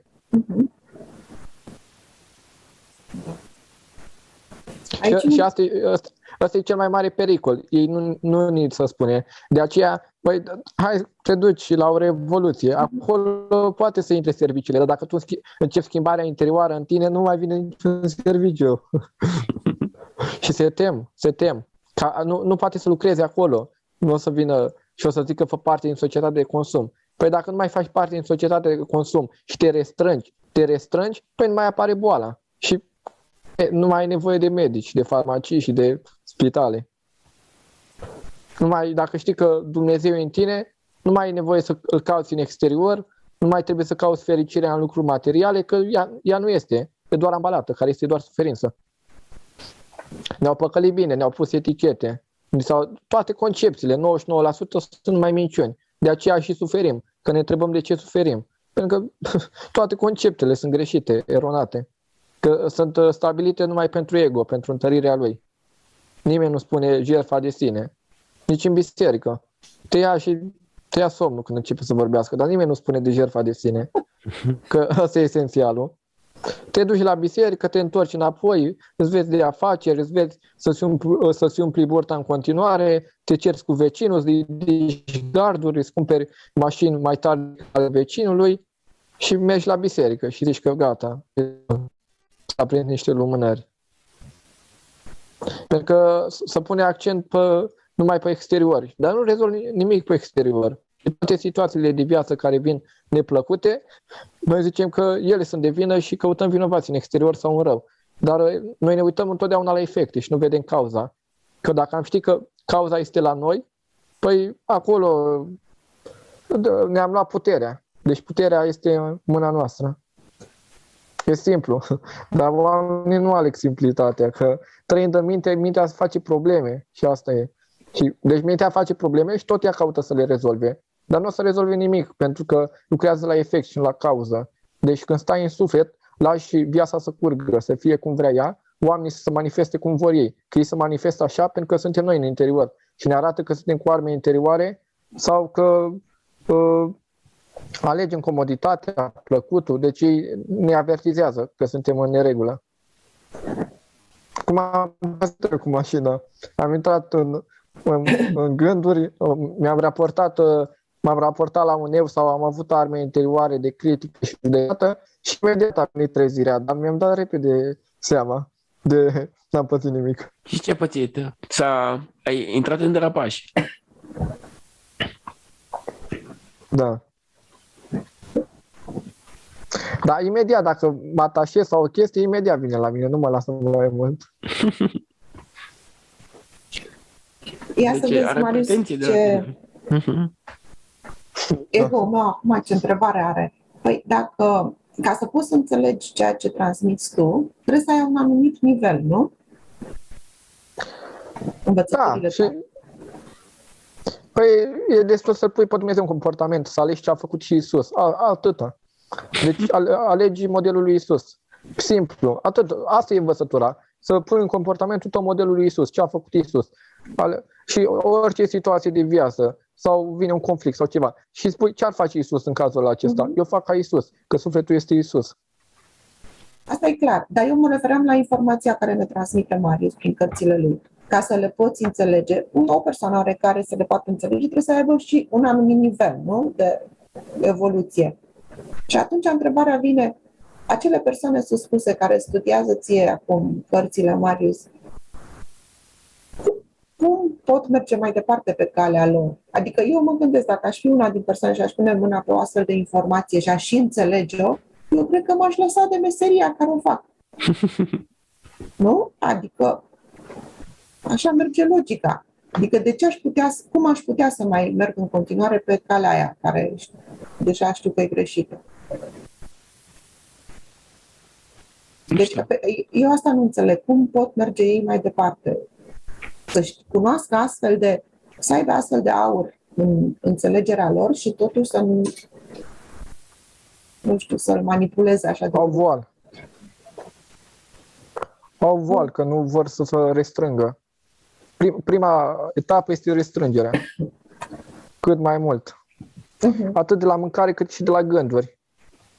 Că gândurile sunt mincinoase. Tot ce ego-ul nu este adevărat. Și el se raportează la coaja de măr. Deci toată gândirea noastră se axează pentru o coajă de măr. Și ne pierdem atâta energie. Da. Coajă pe care nici nu știm cum putem să o pierdem. Poate ne luptăm și mâine nu mai avem. Iuliana, tu ai fost dogmatică? Păi asta spuneam. Spune Bogdan, stai puțin. Da, zi. Și noi căutăm să vindecăm coaja de măr și ne ducem la medici, la farmacii. Căutăm efectul să rezolvăm. Pentru că nu căutăm cauza, că ar însemna să ne schimbăm pe noi. Și ar însemna să nu mai vrei plăcerea. Să o ducem haina la medic. Să mai vrei bunăstarea. Haina, îmbrăcămintea o ducem la medic. Da. Sau protejăm haina, ne luptăm pentru haină. Da. Absurd. Deci ai fost și dogmatică, Iuliana? Știi cum e? Am fost, dar n-am știut, habar n-am. A ieșit sub lumina ta. De când am intrat în lumina ta, au ieșit chestiile astea. Că nu au fost momente când te-ai supărat? Pe ce? Deci când venea informația, nu erai de acord cu ceva? Niciodată. Tot ce a venit de la tine, niciodată nu m-am supărat, dar am vrut la un anumit nivel să mă lămuresc. Cum? Adică am crezut întotdeauna tot ce spui, tot n-am avut niciun semn de îndoială, dar am vrut și să-l înțeleg cumva. Nu știu cum a venit chestia asta. Am vrut să-l înțeleg și am înțeles foarte clar cum vine și cu rugăciunea, cum e și cu... Am înțeles. Bogdan, ar fi frumos acum, dacă te mai duci la skate, ar fi interesant, cum îi privești acum pe călugării de acolo? Sau cum îi asculți când ei vorbesc? Sau ai putea să le spui din ceea ce știi tu acum? Nu cred că ar interveni. Nu intervine. Nu intervin. Ascult și le dau dreptate la ce zic.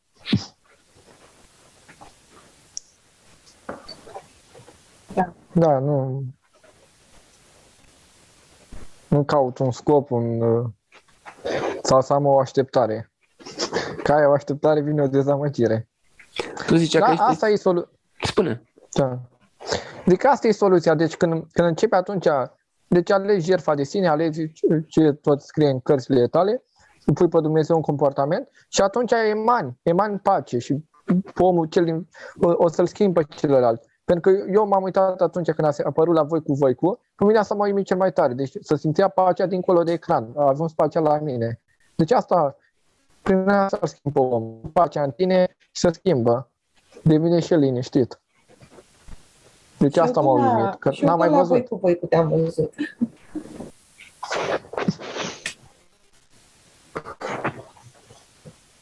De la Voi am trecut la noi. Da. Hai să vedem ce mai zice Da, Biblia pentru- asta. Hai, Bogdan, continuă, sigur. Și nu, dar și științific se poate demonstra peste mii de ani că acum merge spre materialism și nu. Că îți ridici vibrația și ajuți toată omenirea prin schimbarea vibrației tale. Și îl ajuți și pe cel. Deci noi putem să ajutăm o omenire întreagă numai prin schimbarea noastră. Și putem să schimbăm tot. E puterea la noi. Dar asta ar însemna să nu mai alegi lumea și materia. Și nu prea putem. Pentru că Putem. mii sau milioane de oameni se vor cupla pe fundal la noi, care au vibrații asemănătoare și din consta suntem de fapt un om, o armată de milioane de oameni. Deci în spatele fiecăruia din noi, care poate să înțeleagă aceste lucruri, va avea o armată imensă. Deci pot să ajung colonel. Că când eram mai mic în clasă, mi se spunea colonel. Mi-a spus odată profesoara de matematică, dar ce scris de colonel ai? Și de atunci toată clasa îmi spunea și toată școala colonelul.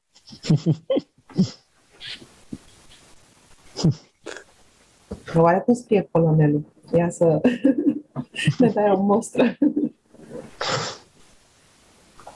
Mai departe, Iuliana, ce mai scrie? Da, hai să vedem să ne... În capitolul 8 e vorba de 7 îngeri cu 7 trâmbițe care anunță niște imagini, arată niște imagini apocaliptice. Că îngerul a luat cădelnița și a umplut-o din focul altarului și a aruncat pe pământ și s-au pornit tunete și glasuri și fulgere și cutremur. Iar cei 7 îngeri care aveau cele 7 trâmbițe s-au gătit să trâmbițeze. A trâmbițat întâi înger și s-a pornit grindină și foc amestecat cu sânge și au căzut pe pământ. Și a ars din pământ a treia parte și a ars din copaci a treia parte, iar iarba verde a ars de tot. E ceva aici? Nu știu, Bogdan. Nu. Eu am subliniat aici câte ceva, dar nu-i dați de să le interpretez, mai simple. Hai, spune. Ce ai subliniat tu? Și zice aici, cine are urechi să audă ceea ce Duhul zice bisericilor, celui ce va birui, îi voi da să mănânce din pomul vieții, care este raiul lui Dumnezeu. Așa. Zice aici, mai zice în Apocalipsă, știu faptele tale și dragostea. Deci spune dragostea și credința și slujirea și răbdarea ta. Și știu că faptele tale, cele de pe urmă, sunt mai multe decât cele dintâi. Deci spune aici de dragoste și slujire. Că fără ele nu faci nimic. Știu faptele tale, că ai nume, că trăiești, dar ești mort, scrie undeva aici. Deci părem vii, dar suntem morți. De unde și expresia vii cu vii și morții cu morții. Da. Iar aici zice, și cred că e un pasaj perfect pentru cei care mergem la biserică, știu faptele tale, că nu ești nici rece, nici fierbinte, o de a fi rece sau fierbinte. Astfel, fiindcă ești căldicel, nici fierbinte, nici rece, am să te vărs din gura mea. Ok, și acum ea spune ce înseamnă să fii căldicel. Și zici că ești cu Dumnezeu, te crezi că ești cu Dumnezeu și nu ești. Adică mergând la biserică, împlinind ritualul, dogma și tot ce cere acolo, zici că ești cu Dumnezeu. Și ești căldicel, că ești și cu lumea, să nu pierzi afacerile, să nu pierzi ceva din materie, dar ești și cu biserica exterioară. și ești căldicel. Mai poate să însemne, Marius, căldicelul ăsta și faptul că ești un fricos, nu faci nimic în viața asta, nici bun, nici rău, stai acolo și pur și simplu trăiești ca o... Nu, căldicelul este cel care de fapt știe foarte bine că se înșală pe sine, dar nu poate să-și lase avantajele lumii acesteia, deci pune lumea pe primul plan. Și toți oamenii care pun lumea pe primul plan vor fi scuipați de Dumnezeu. Deci lumea noastră e plină de căldicei. Peste 97%. Hai, Bogdan, mai zi, ce ai mai găsit? Eu pe câți îi iubesc, îi mustru și pedepsesc. Apropo de accidentul Sârguiește-te, tău. dar și te bucurește. Cum? Sârguiește-te, dar și te pocăiește. Ca să nu vine pedeapsa și mustrare. Iată, stau la ușă și bat. De va auzi cineva glasul meu și va deschide ușa, voi intra la el și voi cina cu el și el cu mine. Celui ce biruiește îi voi da să șadă cu mine pe scaunul meu, precum și eu am biruit și am șezut cu tatăl meu pe scaunul lui. Adică să fim ca Iisus, să alegem să-l punem în comportament.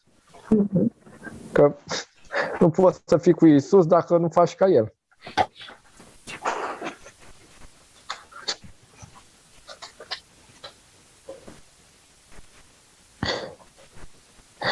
Iar zice aici în Apocalipsa, capitolul 7, zice, iar unul dintre bătrâni a deschis gura și mi-a zis, aceștia care sunt îmbrăcați în veșminte albe, cine sunt și de unde au venit? Și i-am zis, Doamne, Tu știi. Și el mi-a răspuns, aceștia sunt cei ce vin din strâmtorarea cea mare și și-au spălat veșmintele lor și le-au făcut albe în sângele mielului. Adică ne arată că prin strâmtorare, prin alegerea greului, ne curățăm. Le pădăm de ego, că ăsta e. Trebuie să renunțăm la ego și am renunțat și la materie și la lume. Iar ego înseamnă binele nostru. Da, interesul. Interesul propriu. Pentru că ne vedem o ființă separată de Dumnezeu și de ceilalți. Și de aceea cred că îl căutăm și pe Dumnezeu în exterior. Că ne vedem separați și îl credem, eu sunt aici pe pământ, el este sus acolo în cer. Poate vine de la Tatăl nostru, care ne și spune, nu? Tatăl nostru care ești în ceruri. Da, de acolo scrie vine confuzia. Da, dar scrie și precum în cer, așa și pe pământ. Asta e altă treabă, dar nu ne mai uităm la ea. Precum în interior, așa și în exterior. Precum sus, așa și jos. Dar sunt scrise de mii de ani astea. Deci, precum în cer, cerul fiind sufletul nostru, așa și pe pământ, așa și în exterior. Deci asta înseamnă că circuitul este dinspre cer, dinspre suflet, spre exterior. E invers. Da. Da. Și noi căutăm să... Le spun așa automat. Da. Dar ce ar fi fost să ne învețe din școală? Mamă. Păi ar cădea societatea de consum. Când au vrut să bage religia în școli, religia la nivelul care este ea, cât s-au împotrivit? Până și de... Am făcut atâția ani de religie, dar nu mi s-a spus niciodată să mă jertfesc pentru aproape. Sau să nu caut interesul meu. De aceea este și ținut acolo. Că dacă ar schimba omul pe om, n-ar mai fi religia în școli. Deci se vede că face parte din sistemul de control, Matrix. Da. Eu am ceva cu Matrix-ul ăsta, cred că.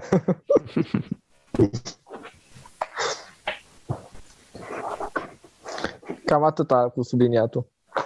Atât ai subliniat? Nu, am mai subliniat. Și uite, aici am făcut așa o comparație. Că scrie aici că scrie undeva aici, întâi vai a trecut, iată vine încă un vai și încă unul după acestea. Și când am luat am pus L, În loc de ei, ai și val. Trece un val, vine alt val. Cum am trecut noi prin mai multe valuri. Dar Bogdan, tu gândeai așa de la început, de când erai mic? Nu. Nu Ai fost și gândeam tu așa. dogmatic la un moment dat? Dogmatic nu, dar rău am fost. Rău ai fost? Mamă. Eram agresiv, da, certăres, dușmănos. Și cum s-a întâmplat schimbarea? Nu am fost. Și chiar că e un miracol. Am dat anumite informații. Asta a fost chestia, când am spus dacă eu mor acum, cum sunt așa, mă văd intrat în rai? Nu, hai atunci schimbarea. Hai să o facem de pe aici. Că mi-am dat seama că cum sunt aici, așa sunt și dincolo. Și n-ai cum să fii în rai cu comportamentul pe care îl aveam. Pentru că m-am gândit că ne numim creștini. Creștin înseamnă de la Crist. Adică ar trebui, creștin e cel care îl urmează pe Hristos. Adică să fii sfânt. Creștin înseamnă sfânt. Dar asta ar însemna să nu mai îți cauți interesul tău și să te jertfești, să alegi iubirea în orice situație. Dar nu m-am născut așa.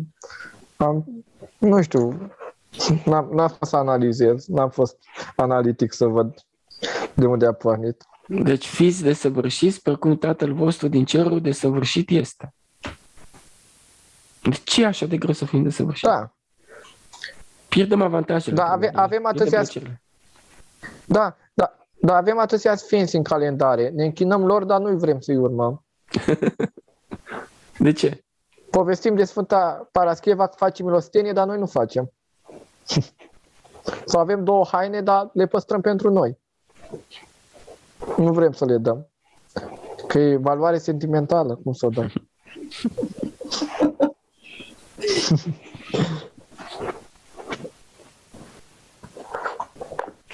Păi ar însemna o revoluție fantastică. Deci îți dai seama, de 2000 de ani, noi tot nu am aderat la modelul lui Isus. Noi tot nu ne-am apucat să fim ca Isus de 2000 de ani.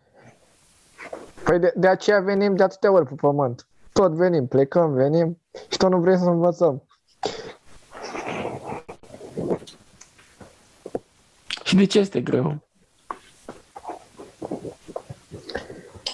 Că am fost așa îndoctrinați să fim egoiști.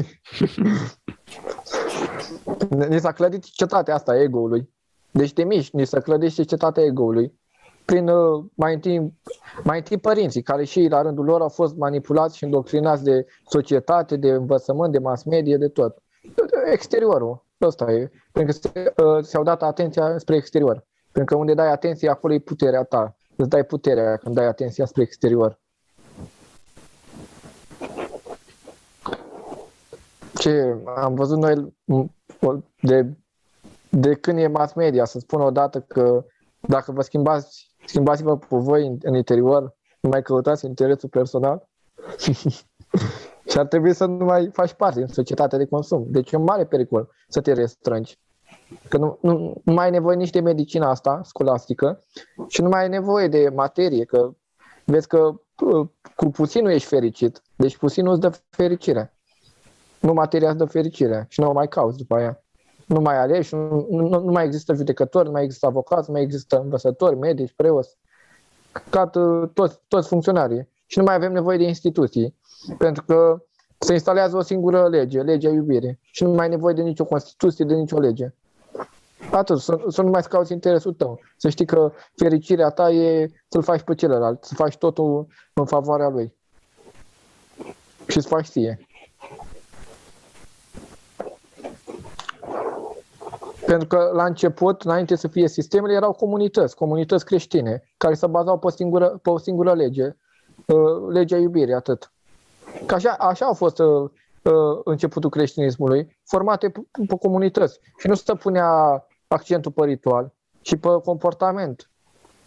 Păi vedem la martiri, ei se duceau cu curaj și nici nu le păsau de trupurile lor. Se mai gândeau ei la unghia mea că se rupe, la nu știu ce. Nu le păsa de lume, de materie, de trup. Și aceea, da, îl puneau în comportament. Dar după aia, trecând secole, s-au pus canoane, s-au adus și s-au pus accentul numai pe exterior. Pentru că nu schimbă pe om exteriorul. Deci nu o să găsești niciodată soluția în exterior, niciodată. Pentru că se lucrează la efect și nu la cauză. Totuși, Biblia ne vorbește de a doua venire a Iisus. Ce înseamnă? Păi când îl pui în comportament, deja a venit. Păi ca să înțeleagă toți oamenii, nu că ei îl așteaptă să vină pe un nor. Și da, îl așteaptă să vină pe norii cerului. Da, un OZN sau pe nu știu cum. Da, pentru că ei așteaptă o salvare exterioară. Vrea să-i salveze cineva din exterior. Exact. Ca și acum. Așteaptă că vine extraterestri că îi salvează, vine Trump, vine Putin, vine încât ei să nu facă nimic. Deci crede că salvarea este exterioară. Nu te salvează nimeni, numai tu. Și ce ar trebui ca să te salvezi după tine? Să scapi de ego. Că pe cine vrei să scapi? Pe ego? Tu vrei salvarea din exterior ca să fie ego-ul tău salvat. Și nu o să fie. Da.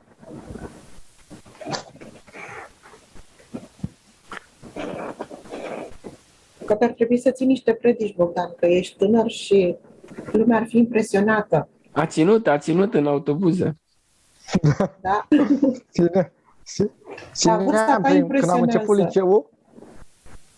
Când am început liceul, citisem atunci Patericul, Filocalia, Noul Testament și începusem acolo să le zic despre fumat, despre plăceri, despre...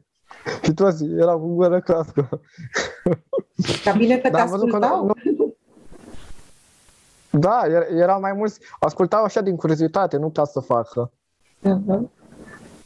E un pas. După aia m-am oprit la un moment dat că zic, măi, dacă mi întăresc orgoliu, ia să fac eu, să-mi mai spun și să fac. Adică îi schimb prin comportamentul tău, adică faptele tale să vorbească, nu cuvintele tale. Comportamentul tău să vorbească și numai așa îi schimbi. Da. Deci soluția asta era. Că e cum, când spui cuvinte, e cum ai aruncat niște bolovani de pe un stâlp, dar când îi pui în practică înseamnă că ar trebui să cari bolovanii aceia pe stâlp. Deci e ușor să vorbim și să dăm sfaturi. Dar n-au nevoie de sfaturi, că ei ne arată cum suntem noi în interior. Deci că mă enervam foarte tare că auzeam un autobuz copii care înjurau de Dumnezeu. Și eu credeam că eu sunt apărătorul lui Dumnezeu. Și intram în conflict cu ei. Eu deveneam agresiv, care deveneam din start diavol și întăream ego-ul. Dar când am renunțat, când m-am detașat și am oprit armele interioare, eu n-am mai întâlnit până acum să înjure de Dumnezeu. Deci întâlneam pentru că eu mă gândeam într-una și deveneam agresiv în interior, creștea agresivitatea și armele interioare, judecam, criticam, condamnam, acuzam și făceau treaba în continuare. Că eu credeam că trebuie să lucrez la efect și nu la cauză. Dacă am oprit comentariile interioare, n-am mai înjurat niciunul. N-am mai întâlnit. Asta ai spus un lucru foarte important, mi se pare mie, pentru lumea în care trăim, pentru că dacă observ, sunt mulți preoți sau mulți pastori sau cum să o numi, care când își țin predicile și le țin pe un ton foarte agresiv. Și asta mi se pare, nu știu, din start că parcă nu merge la suflet. Păi ei caută să-i schimbe pe oameni, dar pe ei înși să nu se schimbe. Pentru că când vezi că are un rezultat învățătura ta, adică oamenii aceia se schimbă, întărești un eu, că zici, ia uite ce am făcut eu, ia uite ce putere am. Și te faci propriul tău idol, te faci un Dumnezeu. Și atunci ai întărit un ego. Da. Da, exact. Când pornești cu un ton jos, rezultatul ți-e indiferent. Vorbești fără așteptări, nu te interesează. Uite, mi s-a întâmplat mie, mamei, dar și eu m-am mirat de ce vorbeam. Deci când nu mai ai așteptări și te golești și nu cauți un interes sau ai o așteptare și vorbești detașat. Și am început să-i spun din învățături, fără să vreau să o schimb, fără nu știu ce. I-am spus, mi-am văzut de treaba mea și ea le-a gândit și după aia le-a pus în practică și după aia tot să gândea. Deci am spus doar câteva cuvinte și zice, tot să gândea la ele, ia uite ce bine îmi fac, dar atât de simplu, să mira așa, atât de simplu e de făcut. De fapt, i-ai dat energia ta. Asta cred că a schimbat-o. Dar nu era a mea, era a Divinului, pentru că mă miram și eu de ce cuvinte scot și zic, ce cu mine? Da.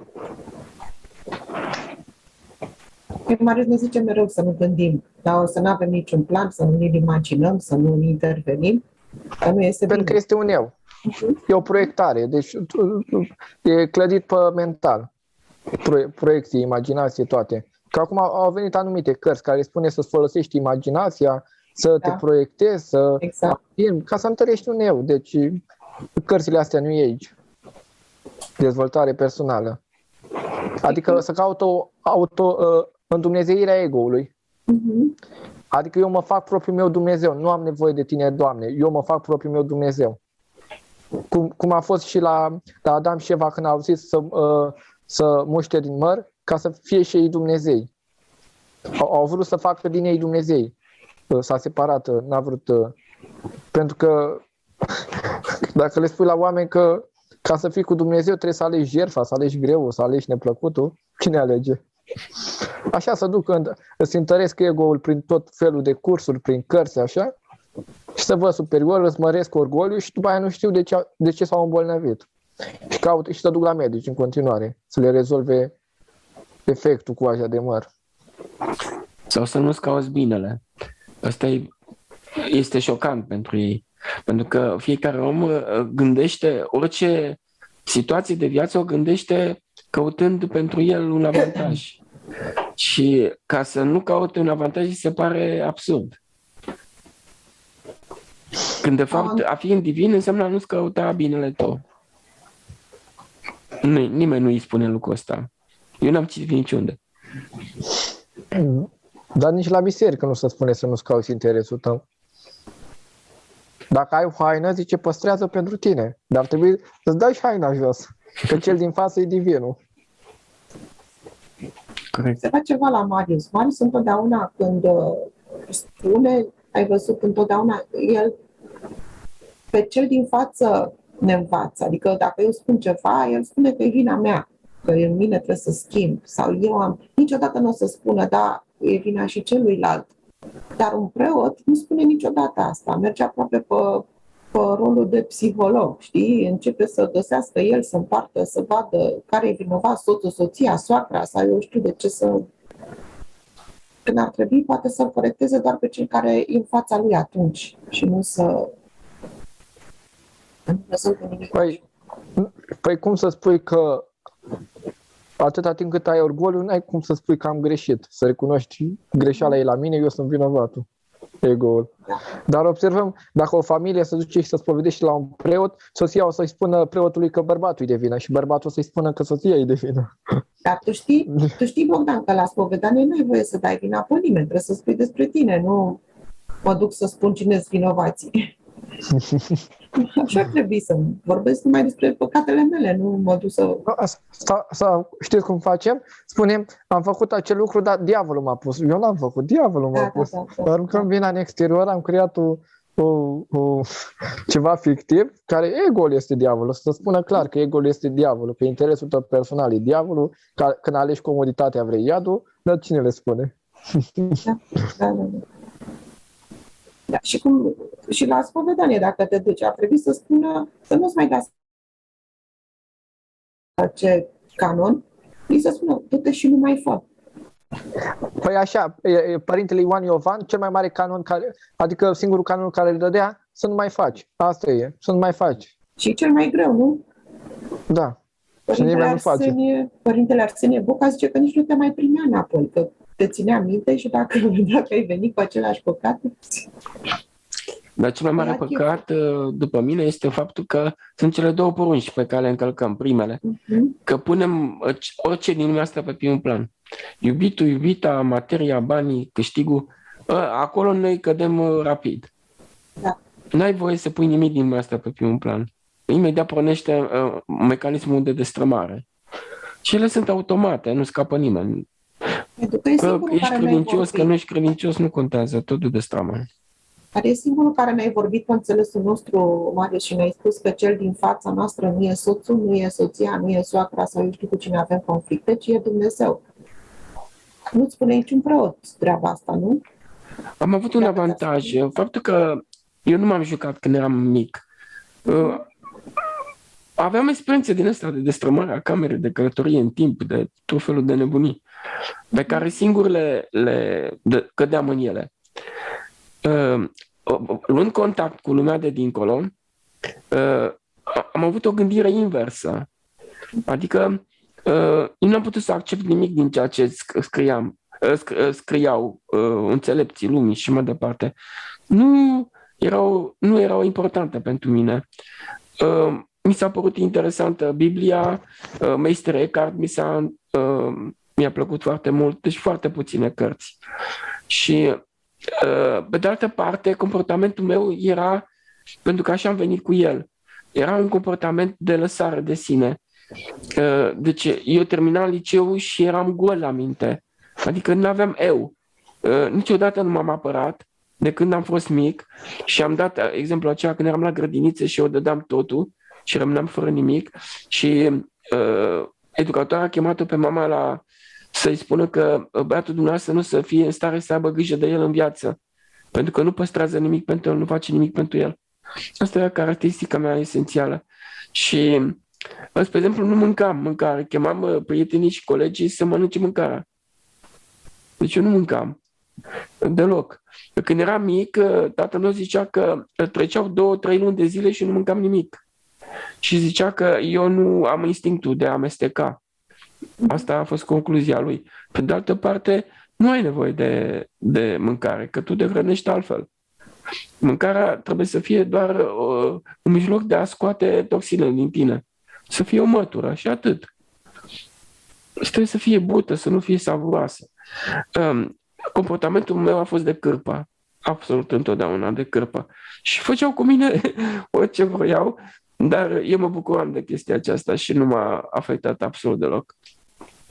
Și starea aceasta m-a golit de eu. Nu m-am apărat.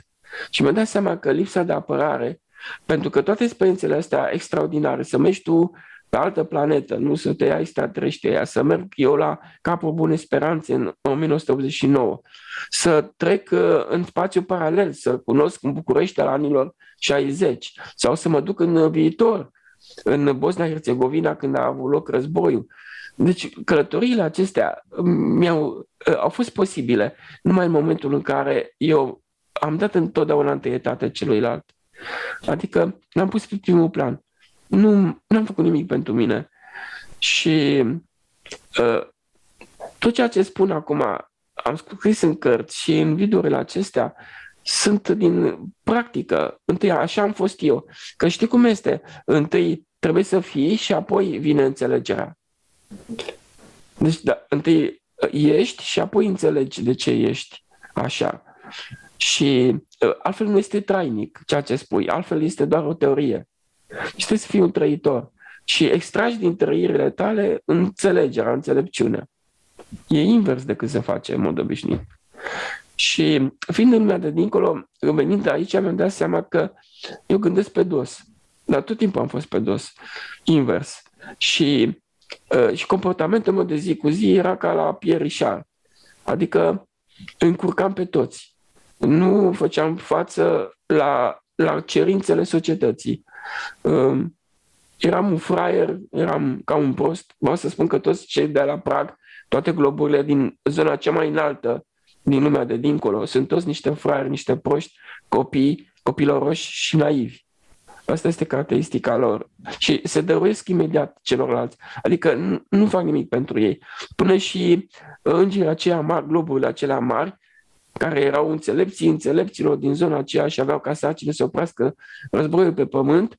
Deci îți dai seama ce sarcină imensă de la Tatăl Ceresc, că nu e de glumă când îți dă o sarcină din asta și pătrunzi de importanța ei că trebuie chiar să faci ceea ce ți s-a spus să faci, să găsești soluții. Deci ei nu m-au respins. Când am intrat în cercul lor, mi-au dat voie să intru acolo și am participat la discuțiile lor. Deci de o bunătate și de o îngăduință incredibilă sunt ființele de acolo. Apoi, nu făceam față deloc pentru că eu de obicei eram cu 3 secunde în spate. Îmi trebuia un timp ca să ies la suprafață, să fiu atent. Nu eram atent. Deci n-am fost atent la lumea aceasta. Nu o prelucram. Nu vedeam. Nu înțelegeam. Și a trebuit să fac un efort de înțelegere. Și am luat odată o carte a lui Garabet Ibrăileanu și de acolo am pornit. Am luat definiții. Și am început să caut pentru un singur cuvânt mai multe definiții. Spre exemplu, iubirea este.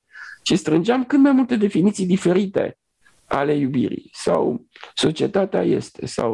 Și așa, încetul cu încetul, am început să îmi dau seama despre ce e vorba. Dar am observat, eu nu țineam cu nicio parte. Eu nu țineam cu nicio definiție. Mi-am dat seama că eu nu sunt capabil să zic sau, ori. Adică nu luptam pentru o părere. Nu țineam cu o echipă. Eu țineam cu toate părerile. Adică eram interesat de fiecare dată să alătur toate aspectele diferite ale unui lucru.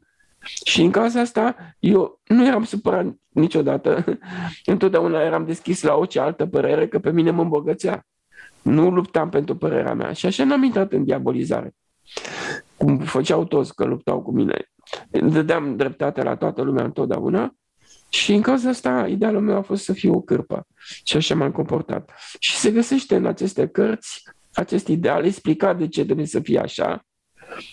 Și nu se poate altfel ajunge la divin. Nu există altă cale decât să fie o cârpă. Exact cum a fost Domnul Iisus. Iisus a fost o cârpă.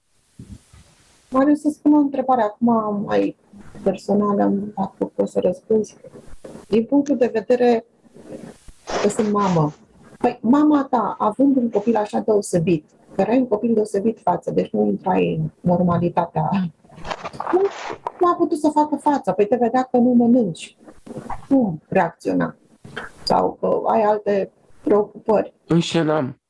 Luam cu lingura, puneam în farfurie, mișcam așa farfuria ca și când aș fi mâncat și o puneam la loc, ciorba. De asta când erai mai mărișor, dar când erai mititel? Tot așa făceam. Nu mâncam. Și ea nu trebuia să-ți dea, că erai mititel. Nu trebuia să-ți dea ea de Nu era mâncare. cu mine acasă, eram singur. Asta numai singur. Asta de mic? Da. Și nici jocurile nu-i se păreau așa, cum să zic, anormal, că nu te duci cu băieții sau că, nu știu, că ești însinguratic, așa, sau... Păi, să te uiți în oglindă și să vezi că, de fapt, sunt două ființe diferite și să ies deasupra capului unde era spațiul acela de punctul lui de fericire, e o chestie. Sau să destram camera. Păi pe mine nu mai mă interesau jocurile. Era fantastic să destrame o cameră. Îți dai seama ce putere avem. Apropo de ce spune Bogdan, că puterea la noi este imensă. Destrami realitatea aceasta, nu înseamnă nimic. Este doar o proiecție. Să înțelegi la vârsta aceea, la 5-6 ani, acest lucru, e ceva fantastic.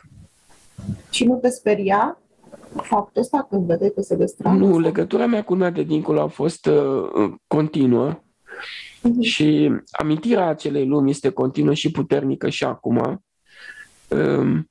Nu am mizat pe lumea aceasta. N-a însemnat nimic pentru mine. Am desconsiderat-o, nu am luat-o în seamă. N-am fost atent la ea, nu am dorit-o. Am fost neglijent, neatent. Ai venit altfel decât suntem noi. Da, sunt pe dos construit. Da, noi suntem pe dos, Marius. Nu știu. Da. Poate că ar trebui să facem o emisiune așa, să vorbim mai mult despre cum ar trebui să fie o mamă. Ce zici? Sigur, putem să mai continuăm puțin acum. Că citisem undeva că este că sufletul copilului intră în aura mamei mult timp înainte de a rămâne însărcinată. E adevărat? Eu am văzut altfel. Sufletul cu un timp înainte al copilului îmi dădea roată. Aha. Se învârtea în jurul meu și l-am văzut. Globuleț. Dar ești Deci trimis înainte de a fi înainte de sarcina, naștere, da, cu un timp. Aha. Ești trimis la părinții care ți se stabilesc cu un anumit scop, cu anumite lecții. În același timp, lecții pentru părinți. Adică tu vii și pentru părinți. Ai lecții proprii, dar vii și pentru părinți. Da. Copilul își ia niște roluri, special pe nivelul de atașare-detașare al părinților. Deci el este învățătorul părinților, educatorul lor. E invers. Da. Și părinții doar trebuie să observe, să-i dea mai multe variante de fiecare dată și să îi dea posibilitatea să aleagă pe cele mai bune, mai multe dacă poate să aibă. Adică și neapărat dintre variantele pe care le oferă, una dintre ele să fie, sau două să fie pentru ajutorarea oamenilor și să mai fie niște variante pentru suflet neapărat. 2-3 variante pentru suflet. Adică, de exemplu, să știe să cânte la un instrument, să picteze, să facă orice activitate care să fie gratuită pentru ceilalți, acela este sufletul, dar să fie bine, adică să le însușească bine, astfel încât de fiecare dată în timpul vieții să poată să se refere la ele când vrea, ca să poată să se încarce. Uite, am un prieten care, la vârstă de 50 și ceva de ani, s-a apucat și a învățat să cânte la mandolină. După aceea și-a luat o cobză. Cântă perfect, după note. A învățat singur. Deci, când simte nevoia să se relaxeze sau are nevoie de energie, cântă. Sau se duce și cântă undeva prin metrou sau într-o stație.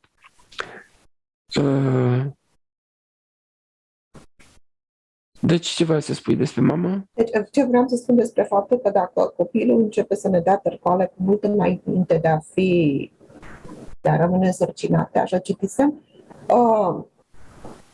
tot atunci mama începe să treacă prin anumite purificări. Încep să-i se întâmple lucruri pe care ea trebuie să le treacă. Pentru ca acel copil, acel suflet să vină sănătos, să aibă un trup sănătos, să aibă mai puține probleme. E adevărat? Purificări? Ce purificări? Adică încep să vină fel și fel de încercări, chiar înainte de a rămâne însărcinată, citisem chiar pe o perioadă între 3 și 5 ani, ca un fel de... Și ea dacă trece testele astea, adică atunci se va da copilul. Dacă nu e posibil să vină copilul, nu știu, poate cu un handicap. Păi copilul vine pe nivelul de orgoliu. Dacă orgoliul este slab, poate să vină. Dar un orgoliu mare e un obstacol fenomenal. Da. Da, asta înseamnă, spre exemplu, femeia să nu aibă o poziție importantă în societate, să fie secundară, să aibă șef deasupra. Asta ar fi o soluție. Iar dacă totuși primește copil, înseamnă că nu a avut un orgoliu foarte mare pe poziție de frunte. Dar oricum orgoliul îl va influența pe copil. Adică îi va da un model de viață materialist care îl va da mai departe copilului și face viața plină de suferințe, de durere. Și e adevărat că în timpul adolescenței, când e perioada asta foarte confuză, atât pentru adolescenți cât și pentru părinți, e adevărat că copilul cam întoarce din datorii înapoi părintelui, prin faptul că se poartă mai, nu știu, mai urât, mai neînțeles, mai... Astea sunt niște informații care le-am citit undeva și vreau să le confirm. Da, și dacă îi întoarce, e bine că îi întoarce. E bine, nu? Dar asta e că părinții acuză comportamentul mai dubios al copilului adolescent, spune că e rebel sau ce știu eu. Știi de ce? Pentru că în copilărie părintele s-a dăruit prea mult copilului. L-a pus pe primul plan. Vai de mine să am grijă de el, să-l țin în brațe, să nu știu ce, a sărit prea mult în ajutorul lui, l-a făcut răzgăiat, sau cum se zice, obraznic sau nu mai știu cum se zice. Da. Și atunci Deci eu știu din start, întotdeauna când părintele se dedică de nu mai poate copilului, va avea un copil la adolescență care va fi rebel și nu va face nimic din ceea ce aștepta părintele. Îi se va opune, clar. Nu numai îi se va opune, dar nu-l va mai suna niciodată. Deci pleacă de acasă, își face viața lui, dar nu-i va mulțumi niciodată părintelui. Părintele s-a sacrificat pentru el total, cu nivelul de sacrificiu pe care îl are, este nivelul de dezinteres al copilului. De ce? Pentru că nu trebuia. Pentru că nu trebuia să te atașezi așa de mult. Părintele s-a atașat și atunci este desprins în modul acesta de copil. Nu-l mai sună.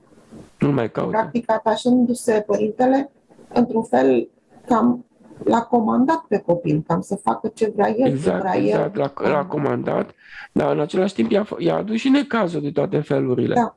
Pentru că l-a determinat pe copil să ia un rol în viață, adică să facă ceva în viață care să-l dezamăgească, să fie contrar așteptărilor părintelui. Dar l-a împins. Deci dacă vrei ca copilul să ajungă bine, dă-i libertate totală de când este mic, să se descurce singur, să învețe că el este copilul lui Dumnezeu, nu copilul nostru, și în modul acesta el învață, pentru că îi luăm din înțelepciune. Înțelepciunea se obține greșind. Da, care el va lua un rol care ți se va opune și va face exact ce nu-ți convine. Dar l-ai distrus pentru că l-ai împins spre situația respectivă. Da. Bogdan. Voiam să zic că pe mine m-a ajutat foarte mult să fiu ce sunt, pentru că mi s-a oferit libertate totală. Mama mi-a oferit libertate totală. M-a lăsat să fac ce vreau, să mă duc unde vreau. A avut încredere și n-a stat cu grijă. A fost detașată. Și m-a ajutat foarte mult.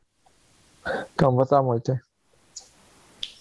N-a fost cu grijă că îi păsi ceva, că nu. Da, uite, vezi că se întâmplă total câteodată și invers. Alți copii interpretează că sunt neglijați. Asta cum vine. Când nu li se dă atenție sau când așa se simt neglijați și până nu știu să răspune sau...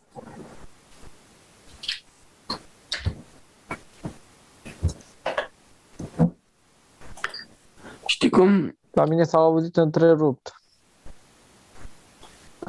Și cum ziceai tu că mama a avut încredere în tine, alți copii s-ar putea simți neglijați.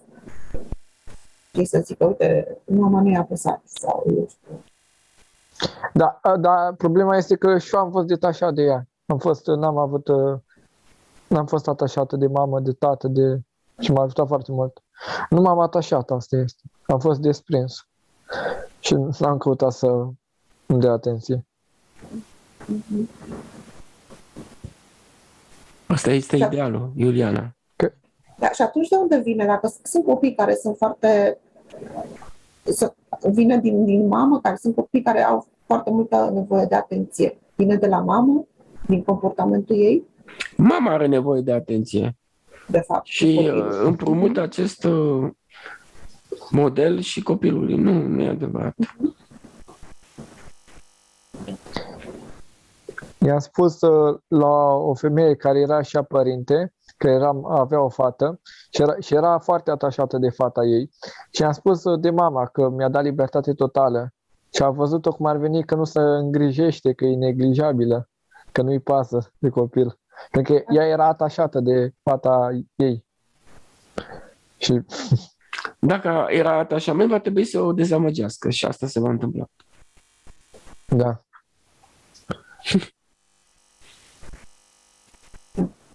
Da, pentru că toate sunt pădos. Lumea crede că acesta e un lucru bun. Asta e grija, de fapt. Ei așa cred că asta e grija. Acolo unde noi funcționăm cu ego, adică urmărim un bine pentru ego, acolo va fi invers. În viață vom primi opusul. Păi părinții nu înțeleg că atunci când ei încearcă să închidă copiii în casă, să nu-i lasă, nu te duci acolo să nu pățești nu știu ce, sau nu te duci în partea elaltă, ei de fapt își fac pentru ei, pentru binele ego-ului lor. Să nu-și facă ei griji de fapt. Să le fie lor comod. Este exact ca într-o căsătorie. O căsătorie sau o relație funcționează numai în măsură în care dai libertate totală. Când îi dai libertate totală, celălalt nu mai are motiv să plece, pentru că dându-lui libertate îl încarci cu energie subtilă și el de asta are nevoie. Deci oamenii sunt împreună pentru această energie subtilă, că din această energie subtilă se pot naște ce vrei tu. O familie frumoasă, copii, nu? Sănătate. Deci esențial este această energie subtilă care se obține numai prin sacrificiu continuu și fără așteptări, fără să aștepți ceva în schimb. Da. Așa e, Bogdan?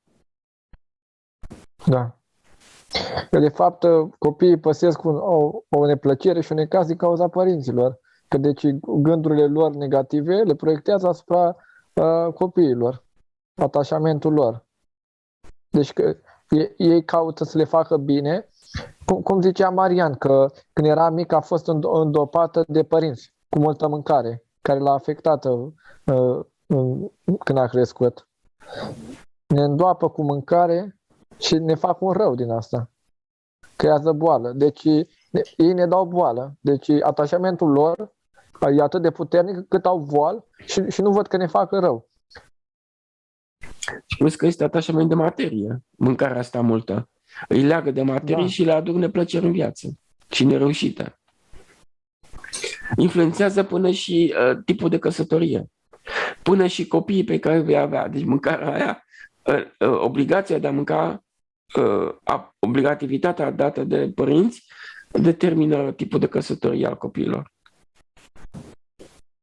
Pentru că va trebui să aibă o căsătorie care să fie dezamăgitoare, ca să poată să-i desprindă. Pentru că atașamentul de mâncare se păstrează în continuare, va avea gelozie și atașament de persoana iubită și atunci persoana iubită va trebui să se îndepărteze. Înțelegi? Deci, dintr-o mică chestie făcută în copilărie, îi faci viața praf. Exact, de fapt, din ceea ce noi ca părinți nu ne dorim pentru copii, exact aia se va împlini. Ceea ce nu ne place, ceea ce comentăm la lumea asta, exact aia vor avea ei. Iar dacă dai libertate totală, el va fi înțelept. Și va ajunge la 40-50 de ani și nu-ți va cere ajutorul tău. Pentru că va ști să rezolve problemele de viață. Dar așa te vei putea confrunta cu situația în care el are familie, are copii și nu știe să rezolve probleme simple în viața lui. Nu știe. Că tot timpul i-ai luat greutățile, n-ai voie.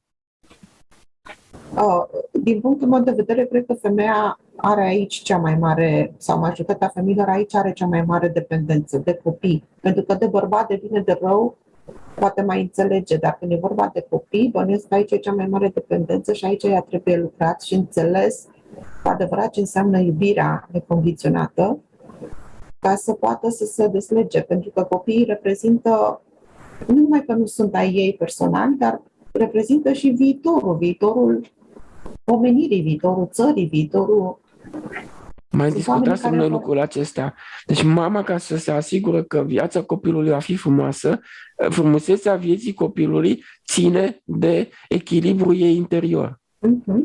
Adică de cât de apropiată este ea de divin. Adică ține de câtă permisibilitate are. Adică cât de mult lasă de la ea. Cât de desprinsă este mama, atât de fericit va fi copilul.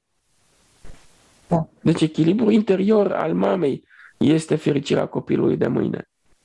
Dar echilibrul interior înseamnă desprindere de material. Adică mama nu trebuie să aibă pretenții niciodată de la soț, să nu ceară socoteală, să nu caute niciunde, să dea libertate totală. Mereu peste tot să îi pună pe ceilalți pe primul plan și ea, în momentul în care dă energie continuă, ea va primi mai multă energie și se vor duce energia aceasta subtilă spre copil și îl va susține în viață. Și va reuși așa de nu știi cum. Și va ști lucruri care nu știi cum le-a învățat și de unde au venit. De aici vine, de la dăruirea mamei. Da. Aici e cheia. Apropierea ei de divin, ține totul. Da, aici e cheia femeii, eu cred că. Pentru că, cum am spus, de bărbat devine greu dacă nu ai copii. Eu nu cred că dacă ai doar bărbat, eu nu cred că va învăța sau poate e doar părerea mea, cineva e iubirea necondiționată. Eu cred că doar iubirea pentru copil te poate învăța cu adevărat ce înseamnă și atunci tu poți să o extrapolezi și spre ceilalți din jurul tău. Că așa, dacă nu știu, dacă n-ai copii, nu știu, poate doar să vină ei cu daruri din alte vieți, să vină cu... Dar cele care au copii ar trebui să înțeleagă foarte bine ce putere au, ce responsabilitate au, să înțeleagă că și cei care ne conduc acum au avut niște mame care poate nu și-au făcut rolul, dar au ajuns în rolurile astea. Păi da, așa s-a întâmplat. Da. Și părintele Arsenie Boga chiar spunea că dacă vreți preoți buni, fiți voi cum trebuie. Și, Corect. da, poate trebuie o conștientizare foarte mare. Bogdan, vrei să spui ceva? Da, deci, nu știu, s-au introdus niște concepte, zic, greșite, că la iubire, nu știu dacă are ce căuta cuvintele astea condiționat și necondiționat. Adică, cum mai spune, iubire bună și nebună și rea. Adică, cum? Adică iubirea nu poate să zici să fie o iubire condiționată, pentru că acela e un atașament, e o posesiune, e ceva care vrei să ai în control. Este doar iubire și care iubirea este necondiționată. Adică am introdus conceptul ăsta, termenii ăștia, condiționat, necondiționat. Și că iubirea nu are ce căuta cu termenii aceștia. Că iubirea este Dumnezeu și cum îl condiționezi pe Dumnezeu? E foarte adevărat ce spui, dar noi am trăit atât de mulți ani cu iubirea asta, ce am zis noi că e iubire, care era plină de condiții. Și acum a trebuit să vină termenul ăsta de necondiționat ca să o diferențiem de ceea ce nu era de fapt iubire. Da, vorbim la nivel de concepte. Da, ca idee. Exact. Da. Că avem nevoie de un limbaj și trebuie să avem nevoie de anumiți termeni. Diferențiere avem nevoie. Da. Înțelegem cum era și dar până să apară limbajul, a fost pentru că noi eram în divin, comunicam telepatic, nu era nevoie de cuvinte. Am introdus cuvintele că am intrat în ego, în gânduri. Da. Cred. Da, pe telepatic când comunicăm, nu e nevoie să ne ascundem gândurile, nu? Nu avem cum să ne le ascundem și atunci am inventat cuvintele ca să ne ascundem. Și ca să ai telepatie trebuie să nu ai gânduri, adică să nu ai un ego, să nu-ți cauți interesul tău. Și nu mai ai de ce să te ferești. Da, exact. Vezi că telepatia de cele mai multe ori funcționează când e însoțită de un sentiment puternic, pozitiv. Și cred că e mai întâi sentimentul și după aia. Da. Adică e simțirea mai întâi. Exact. Exact. Și n-am auzit pe nimeni să zică că aoleu, m-am gândit la tine în același moment când te-ai gândit tu că vrei să-mi tragi una în cap. Știi? De obicei vine telepatia când sunt sentimentele alea foarte calde, foarte, uite, m-am gândit la tine că, nu știu, mi-era drag să vorbim sau... Cred că faci atunci un gol în tine care vine inspirația și... Da. Adică te conectezi la ființa comună, nu te mai vezi separat. Da. Eu zic că omul în viață nu trebuie să caute viața. Da. Trebuie să se ferească de ea. Și nu spune Domnul Iisus, cine îți va căuta viața o va pierde? Cine va lăsa pentru mine o va câștiga. Trebuie să se ferească de viață. Viața doar ia din energie. Și după care apare nefericirea. Trebuie să fugă de ea, să fie dezinteresat, neatent și să nu o privească, să nu conceapă în mintea lui tot timpul, să nu se gândească la cum va fi mâine. Că până și gândul, cum a apărut gândul, va trebui să-i vină opoziție. Deci cum tu ai gândit ceva când conduceai, va trebui neapărat să-ți vină ceva care să te oprească. Da. Am proiectat un viitor și imediat, ce trezire! Și a fost și drastic. Drastic, da. Pentru că știam și tot făceam. Din cauza asta. Deci... Cei care știu să știi că e cu ei mult mai exigent. Mult mai exigent. Înseamnă că asta e cauza de oamenii caută să fie ignoranți și să nu știe. Că după aia le-ar veni pedeapsa. Da. Adică trebuie să se asumi că tu ești singurul responsabil. Noi suntem responsabili de tot ce este în exterior.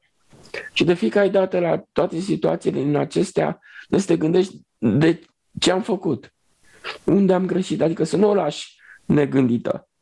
Trebuie să-ți reprezinți ce ai făcut, să înțelegi ce ai făcut și să nu mai repeți. Ele sunt pe tipare, sunt mereu se repetă aceleași tipologii, același tipul de greșeală avem. Și cel mai important lucru, așa cum ai spus și tu, înainte de a iniția ceva, să te gândești dacă Iisus ar face lucrul acela. Dacă s-a comportat așa. Că am observat, au fost situații și pe grup, când cineva, câte cineva a intervenit, a cerut socoteală, a vrut să corecteze. Iisus făcea lucrul acela, că nu făcea. Și atunci ne dăm seama că de fapt nu eram divini când facem lucrul acesta. Iisus nu intervine niciodată.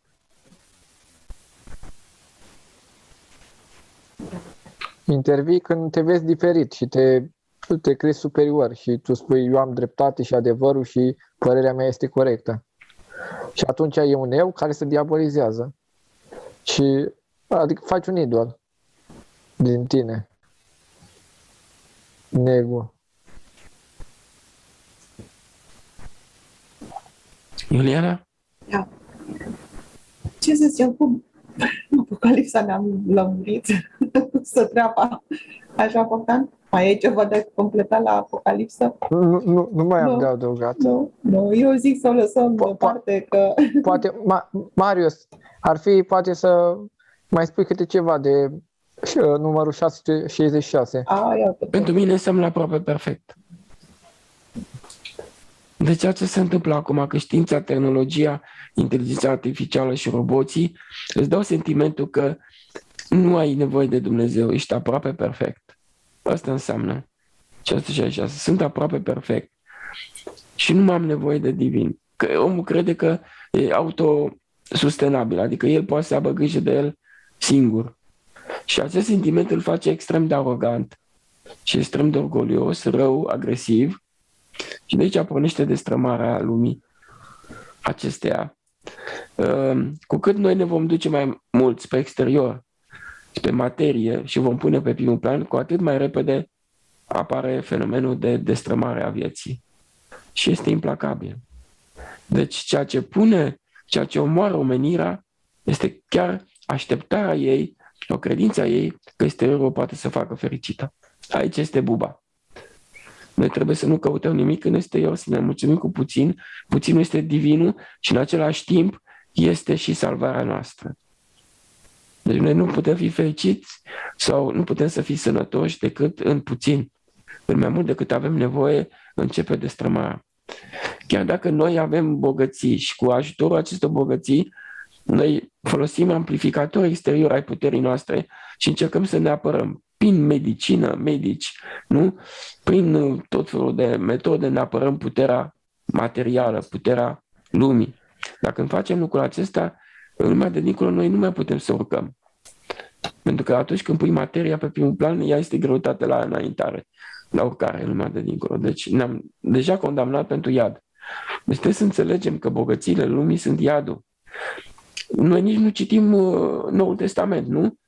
Predicate pe munte. Îți dau toate bogățiile acestea, toate sunt ale tale. Cine zice că ni le dă? Diavolul. Da. Care sunt bogățiile acestea? Comodități, stabilitate, siguranță, bunăstare, belșug, savoare. Și Domnul Iisus a zis, fie de aici. Deci nimic din lumea aceasta nu a vrut. Dar noi le vrem. Și atâta timp cât noi vrem materia, noi vrem moartea, vrem iadul. Și asta ne se întâmplă. Eu chiar am fost uimit, dar în carte, să știi că oamenii când citesc și cartea mea, Shangri-La, o citesc așa ca pe o poveste. Ei ar trebui să reflecteze acolo, că sunt niște lucruri foarte importante. Iadul ăla, al doilea, erau format din globulețe cenușii înghesuite unele în altele. Păi mă gândeam, aici sunt miliarde și miliarde. Pe unde mai are loc să-i pună și pe ăștia alții? Nu? Deci intră așa, dintr-un foc, intră 8 miliarde, intră în zonele de jos. Deci îți dai seama, sunt sufocate zonele de jos. Asta înseamnă ceva. Pe de altă parte, când înainte de a intra în viață, m-a dus la un pod și îngerul meu mi-a zis, uite-te, toată lumea aceasta merge într-o direcție complet opusă scopului pentru care au fost ei trimiși pe pământ. Deci scopul este altul decât ăsta de a aduna, de a adăuga. Deci e opus. A spus scopul vieții pe pământ este opus. Și noi, de fapt, nu punem divinului și nu înțelegem nimic. Măcar dacă ar citi cartea cu atenție, ar afla niște lucruri foarte importante de acolo. Deci noi când căutăm bunăstarea lumii, noi căutăm iadul. Fericirea nu stă în bunăstare, pentru că bunăstarea este exterioară, se referă doar la 0,5%. Și noi cum să fii fericit? Nu se referă la suflet, este de altă fel. Deci bunăstarea lumii, materia, este de altfel decât sufletul. Numai sufletul poate să satisfacă sufletul. Deci nimic din lumea aceasta nu te poate satisface. Noi așteptăm degeaba. Degeaba așteptăm ca materia să ne facă fericiți, că ea nu are cum, pentru că este de ordin inferior, este creată. Iar ceea ce este creat doar ia energie de la ceea ce este superior. Deci este secundară. Deci pe noi nu ne poate face fericit decât Dumnezeu. Și Dumnezeu înseamnă orice acțiune gratuită pentru folosul celorlalți, nu pentru tine. Atâta timp cât la noi este un interes propriu, mercantil, de a câștiga, de a avea, de a ne bucura cu simțurile, avem acest interes pentru cei 0,5%. Deci nu vom fi fericiți. Din start trebuie să înțelegem asta, că nu avem cum. Deci putem satisface o nevoie a corpului, dar sufletul nu va fi satisfăcut niciodată. Sufletul nu este satisfăcut decât în măsura în care materia este neglijată. Când noi nu acordăm toată atenția noastră, nu o vrem cu totul, atunci ne încărcăm cu energie. În acest simplu fapt.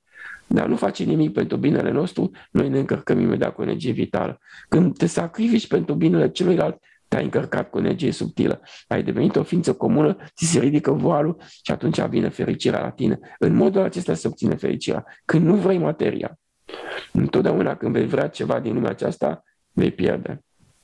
Pentru că noi nu suntem făcuți din materia acestei lumi. Noi nu aparținem acestei lumi. Noi suntem făcuți dintr-o materie infinit superioară și acolo, în locul de unde venim, nu e nimica din ceea ce căutăm noi aici. Nu sunt mașini, nu sunt bani, nu sunt bănci, nu sunt case, nu e absolut nimic. Este nimic. Deci lipsa înseamnă prezența lui Dumnezeu. Plinul înseamnă moarte și înseamnă iad. Deci noi vrem moartea. Bogdan, de ce o vrem? Că nu înțeleg de ce. Da, suntem nebuni. Deci, când ne ducem spre exterior, alegem materia și lumea, devenim anticrist. Corect. Dacă ai observat, deci marile bănci au numărul 666. Deci când tu vrei banii și te duci după ei și îi cauți, tu îl vrei pe anticrist. Alimentația, mâncarea, te duci la multinaționale, te duci la corporații, te duci la supermarketuri să-ți umpli coșul. Vorbim pentru că te duci în exterior, deci cauți plăcerea, cauți bunăstare, iar pe alimentele acelea, codul ăla de bare e 666, deci alegând mult mâncarea din... Pentru că dacă cauți mâncarea din natură, nu o să fie cu 666. Dar când te duci la corporații, la multinaționale, codul ăla de bare e 666. Pe lângă asta, pentru că noi ne identificăm cu trupul, care este o persoană fictivă, avem niște acte, care pe actele acelea este 666, prin CNP și prin anumite, că ei se joacă cu simbolul și cu cifrele, e ceva ocult aici. Și sunt multe lucruri care, când te duci pe exterior, alegi lumea și materia, te faci anticrist, devii anticrist. Adică nu-L vrei pe Hristos, nu-L vrei. Zici că n-ai nevoie. Zici, Doamne, n-am nevoie de Tine. Și când vine boala și necazul, da, Doamne, ajută-mă atunci. Iuliana? Ce vreau să întreb, se dezbătea acum câteva zile pe un grupuri, se dezbătea cum să scăpăm de adicții, de vicii. Putem scăpa cu ceva din afară, Marius? Pentru că mie mi se pare Superbă foarte clar. întrebare. Mi se Superbă. pare foarte clar când tu spui că nu mai prin restrângere și dăruire. Dar acolo se discutau de niște soluții exterioare, nu știu ce poți. Numai prin jertfă se poate scăpa. Este imposibil altfel. Pentru că problema la adicție este ego-ul mare. Ego-ul mare are adicție. Deci trebuie să scazi ego-ul ca să scapi de adicție. Dar nu ne convine, pentru că ego-ul ce înseamnă bunăstare, stabilitate, siguranța vieții, plăceri. Asta înseamnă ego-ul. Deci trebuie să scazi ego-ul și atunci dispar adicțiile. Eu, de exemplu, am scăpat de cafea când am avut, așa zis-o, carcalac și am avut febră și am stat vreo 5 zile fără cafea.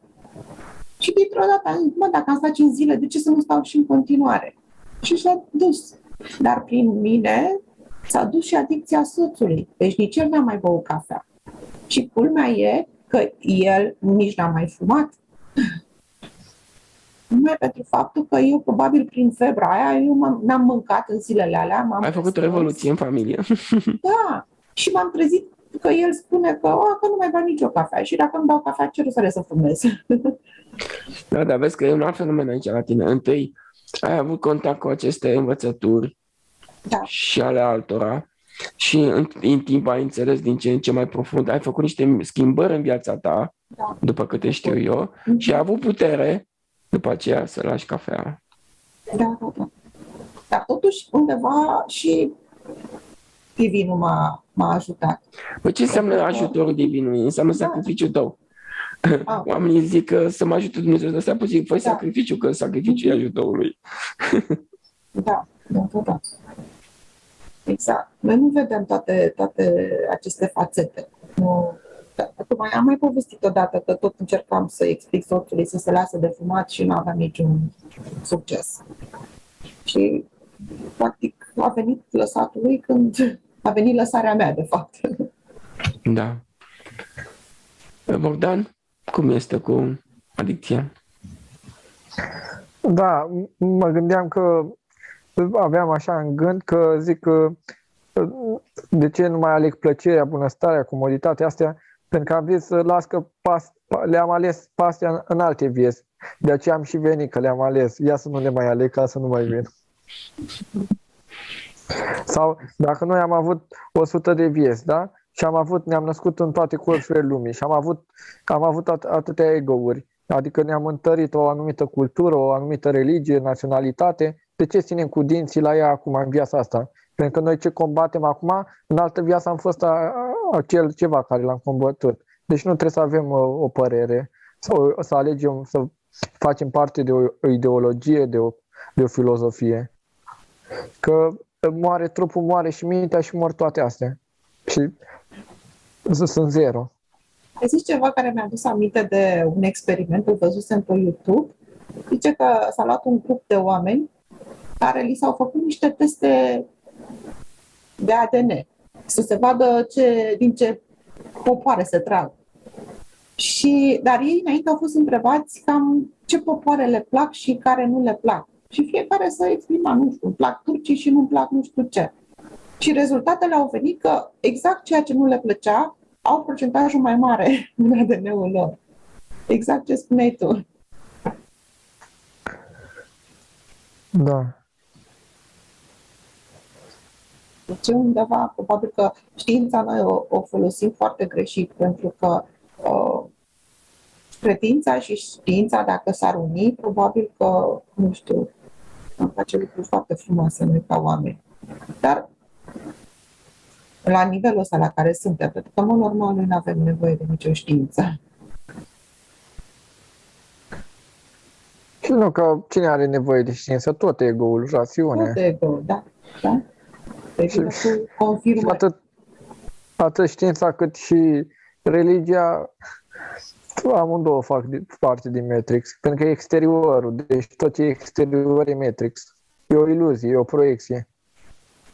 Deci, chiar că suntem într-un vis, dar e prea real visul ăsta, trăind în ego. De ce punem totul la inimă dacă e un fum, e o proiecție? Ne supărăm pentru ce? Pentru un fum. Da. Era Chiar că e nebunie. ca un paradox. Am auzit că s-a lansat o nouă serie de Matrix. Nu știu unde am auzit treaba asta și cineva a comentat că e ca un paradox. Adică cum, mă duc să văd Matrix, dar trebuie să mă duc să mă ca să pot să intru într-un cinema să văd Matrix. Deci înseamnă că n-am înțeles nimic. Dacă... Vrei să zici. Da, scuze. Da. Da, trupul, că scrie acolo, deci scrie în Noul Testament, trupul e templul Duhului Sfânt. De ce te duce să cauți vindecarea în exterior? E al Domnului, El îl vindecă, apare boala că și în ego. De aceea, dar deci trupul e atât de bine făcut, l-a făcut Dumnezeu atât de bine încât nu are nevoie de nimic exterior, de nicio. Pentru că toate simptomele care apar sunt semne că ne-am îndepărtat de divin. Că am pus trupul pe primul plan. Și nu se pot vindeca decât pe un comportament invers. Deci am fost dereglați prin comportament și nu pot fi vindecate decât prin un comportament opus. Da, uite, au apărut, să zicem, unii învață că dacă ai o boală să spui niște afirmații că sunt sănătos, sunt sănătate, că e la nivel mental. Sau te rogi, Doamne, faci rugăciuni ca să te vindeci de o anumită boală. Dar dacă l-ar pune după Dumnezeu un comportament, ar dispărea și boala. Pentru că de aceea, deși exteriorul ni se prezintă numai remedierea efectelor. Deci când vedem că primim o informație din exterior, e numai ca să rezolve efectul și ne ducem degeaba după ea. Îi pierdem și energie. Deci, cum e creată iluzia asta Matrix? Pe minciună, pe ego. Că e minciună în exterior pentru că trăim în ego. Dacă am fi în divin, numai adevărul. Că suntem în adevăr atunci, nu mai vine nicio minciună, nicio manipulare asupra ta. Și oamenii se întreabă, dar de ce suntem manipulați? Păi dacă trăiți în ego, trăim în ego. Exact. Pentru că ego-ul, tot ce spune el este fals, neadevărat. Și noi mergem toată viața după el și ne întrebăm de ce suferim. Deci omul vrea să scape de suferință, dar nu vrea să se lepede de ego. Deci vrea să nu sufere, dar să aibă și ego. Și mai este o altă parte a... Marius zice că tot mereu e bine să facem efort. Când facem efort, de fapt, căpătăm energie. Dar oare intră în această categorie și faptul că te duci la sala de sport, la gym, pentru că acolo te duci de fapt pentru trup, ca să ai un trup nu știu cum, și care ți întărește ego-ul, nu? Da. Și faci pentru tine, deci tot ce e făcut pentru tine e din ego. Da. Faci pentru trup, pentru ego. Și apare boala. Deci preocuparea de trup este că apare boala. Deci îți dai seama, dacă te preocupi prea mult de trup, o să apară boala sigur. Da. Ca să dispară boala, trebuie să te dăruiești. Pentru că sunt unii oameni care când au început să se dăruiască, să slujească, să iubească, au uitat de ei și au uitat de boală. Deci când s-au văzut vindecați, ei nici măcar n-au știut că au fost bolnavi. Că au uitat de ei. Deci uitarea de sine a făcut golul și a apărut vindecarea. Deci toate bolile, toate simptomele, ele se vindecă când începi să dăruiești, să iubești, să slujești. Că intri în vibrația lui Dumnezeu, a iubirii. Deci nu mai ai nevoie de medici, de farmacie. Dar nu îi se prezintă în exterior această informație, că e o informație revoluționară. Să spui că toate problemele le creezi tu și intrarea ta în divin e rezolvarea. Da. Așa de simplu, Bogdan? Este simplu, dar trăind în minte, n-ai cum să alegi simplitatea. Că mintea întotdeauna e complicată, caută probleme, caută suferință, caută să se identifice cu tot ce este exterior. Pentru că când te atașezi de o plăcere, alegi confortul, întărești un eu care te identifici cu ceva ca să-l întărești. Îi dă putere. Și când începi să te restrângi, când începi să te dăruiești, sufletul îți ia puterile, îți ia puterea. Că slăbești trupul și sufletul îți ia putere. cum zicea Sfântul Ioan Gură de Aur, când trupul se bucură, sufletul Și se așteaptă pe ira. Da. Deci suferința trupului, adică alegerea greului, să nu alegi comoditatea, e bucuria sufletului. Că trupul, deci, dar cred că nu există bucurie pentru trup și ego. Bucuria e a sufletului, plăcerea e a trupului. Corect. Că nu spune acolo în roadele Duhului Sfânt dragostea, bucuria? Că trupul nu-ți caută bucuria, îți caută plăcerea și nu caută fericirea. De ce caută fericirea? Cine caută? Ego-ul, să fie satisfăcut. Trupul, materia. Și numește plăcerea fericirea. Da. Și e doar așa ambalajul la o ciocolată. Pe ambalaj scrie fericire și ciocolata aceea este durere, suferință.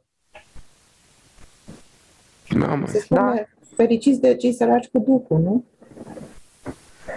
Da. Adică cei fără ego, cei fără minte, fără gânduri. Că așa sunt văzuți. Ca niște proști, ca niște nebuni, ca niște naivi. Da. Că, Da. să zicem, mă întreabă pe mine cineva, dar ce vrei să faci? Și eu, dacă nu m-am proiectat în viitor, nu vreau nimic, nu aleg nimic. Și mă vede așa fraier. Că zice, vai de capul tău, ce o să ajungi dacă nu ți-ai pus un ideal, un scop, o țintă? Ce vrea Dumnezeu. Da. Și asta cred că e singurul scop. Să fii ca Dumnezeu. Să-L pui în comportament. Să nu vrei lumea și materia. Deci câtă energie primim să fii în mijlocul tentațiilor și să nu le vrei. Faci miracole. Ce se întâmplă? E vorba că această informație o primesc foarte ușor cei care sunt foarte simpli, care nu au foarte multe facultăți, nu știu ce cursuri sau... pentru că luăm exemplu și dintre apostolii lui Iisus. Singurul care era cu școală era Iuda. Restul erau oameni simpli. Și știm foarte bine Iuda ce rol a jucat. Da. Așa că cumva trebuie să uităm înainte de a avea acces la anumite informații, să uităm cam ce am învățat. Să ne resetăm.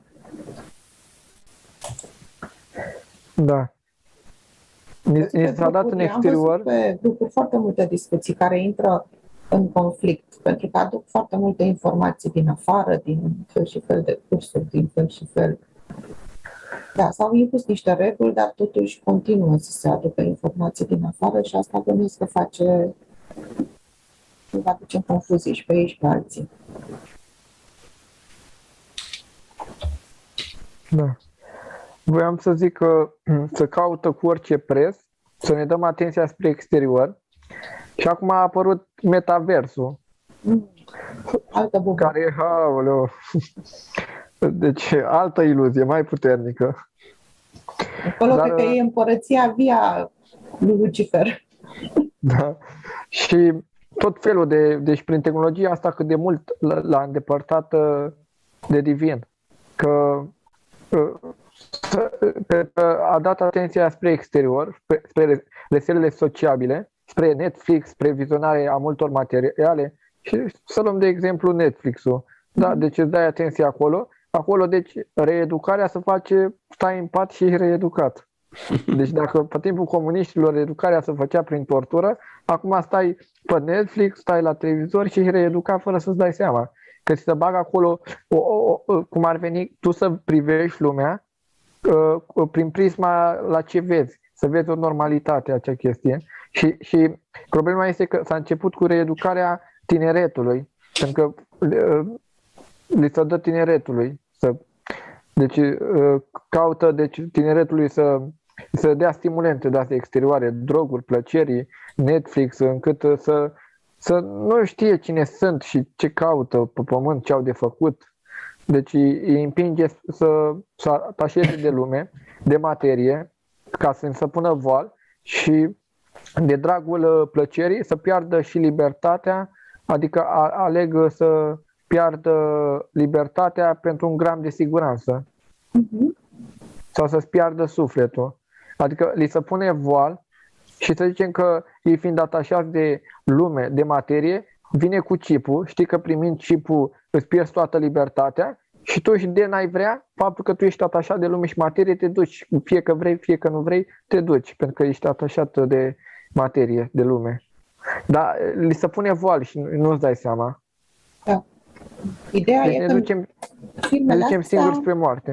Da. dar ideea e că filmele astea prind foarte bine, adică să uită, vor să le imite, să fie ca acolo, neapărat să ducă viața din filme, dar când se mai strecoară câte un film cu un subiect foarte bun, care poate face subiectul la ceea ce învățăm noi aici, zic, e poveste, e film. Adică chestia aia nu o doresc, nu o vor, nu interesează. Deci am zis, ia să văd despre ce e vorba, că ca să-mi dau o părere, ia să vedem despre ce e vorba pe Netflix. Și când am văzut acolo, ia uite, părea că pune și un lucru bun. Și când am văzut meditația și zic, băi, ce scop, de ce au pus ei meditația? Vrea ca omul să evolueze? De fapt, ce făceau? Ei puneau de meditație ca să întărească ego-ul. Deci nu era o cale. Tot ce prezentau acolo nu erau soluții. Eu vreun documentar în care se spune că singura soluție este jertfa de sine? Niciunul. Și acolo se promovează multe ideologii. Adică te manipulează și te reeducă cu voia ta, fără să-ți dai seama. Deci cât de subtilă e reeducarea. Și prin muzică. Deci prin toată muzica asta a lor contemporană. Da. Dar prin care îți repetă mereu și mereu aceeași informație. Și în engleză, fără să-ți dai seama. Deci asculți acolo. Dar toate astea e ca să te îndepărteze de divin, adică tu să-ți dai atenția spre exterior, să caută ceva ca să impresioneze, să te stimuleze în exterior, ca tu să nu mai spui niște semne de întrebări. Și eu acum vreo 5-6 ani, deci când mai aveam eu televizorul în cameră, dar n-aveam televizorul ca să urmăresc ceva. Mai dădeam drumul la o muzică, dar într-o dimineață m-am trezit și le-am spus la ei mei, gata, scoatem televizorul din casă. Deci cu o convingere, așa m-am trezit, gata, scot televizorul din casă. Și de atunci nu mai urmăresc.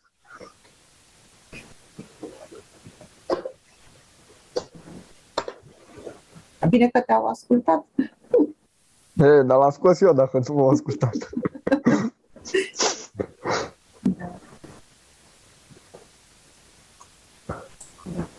Ne apropiem de sfârșit. Să tragem o concluzie. Concluzia care e? Apocalipsa o facem noi singuri. Poate să fie rea sau bună în funcție de cum lucrăm noi, nu? Mai aproape de microfon, puțin. Da, sus. Apocalipsa, zic, ne facem noi singuri și poate să fie bună sau rea în funcție de cum ne raportăm noi la ea. Așa este. Bogdan? Da, că ne ducem spre exterior, spre lume, spre materie, întărim ego-ul și devenim anticrist. Că lumea se întreabă unde e anticristul când vine. Ei sunt anticrist, alegând plăcerea, comoditatea, ușorul, stabilitatea, siguranța, binele trupului, sănătatea trupului, avantajele trupului, beneficiile, să bea o cafea, să merg la restaurant. Da, și cea mai mare înșelătorie este, și asta am realizat-o tot de la Marius, că tot ne spune mereu și mereu că trebuie să fim insistenți în ceea ce facem, să fim, să aibă continuitate. Și asta eu cred că e cea mai mare înșelătorie, pentru că mulți îi lasă și ce dacă mă înșelați puțin, sau ce dacă lasă că mai fac, știi, nu, ne lipsește continuitatea asta. Și asta cred că e tot o înșelătorie. Tot zice, mai lasă că e bine, că mai lucrez și mine puțin și cu puțin nu cred că rezolvăm mare lucru.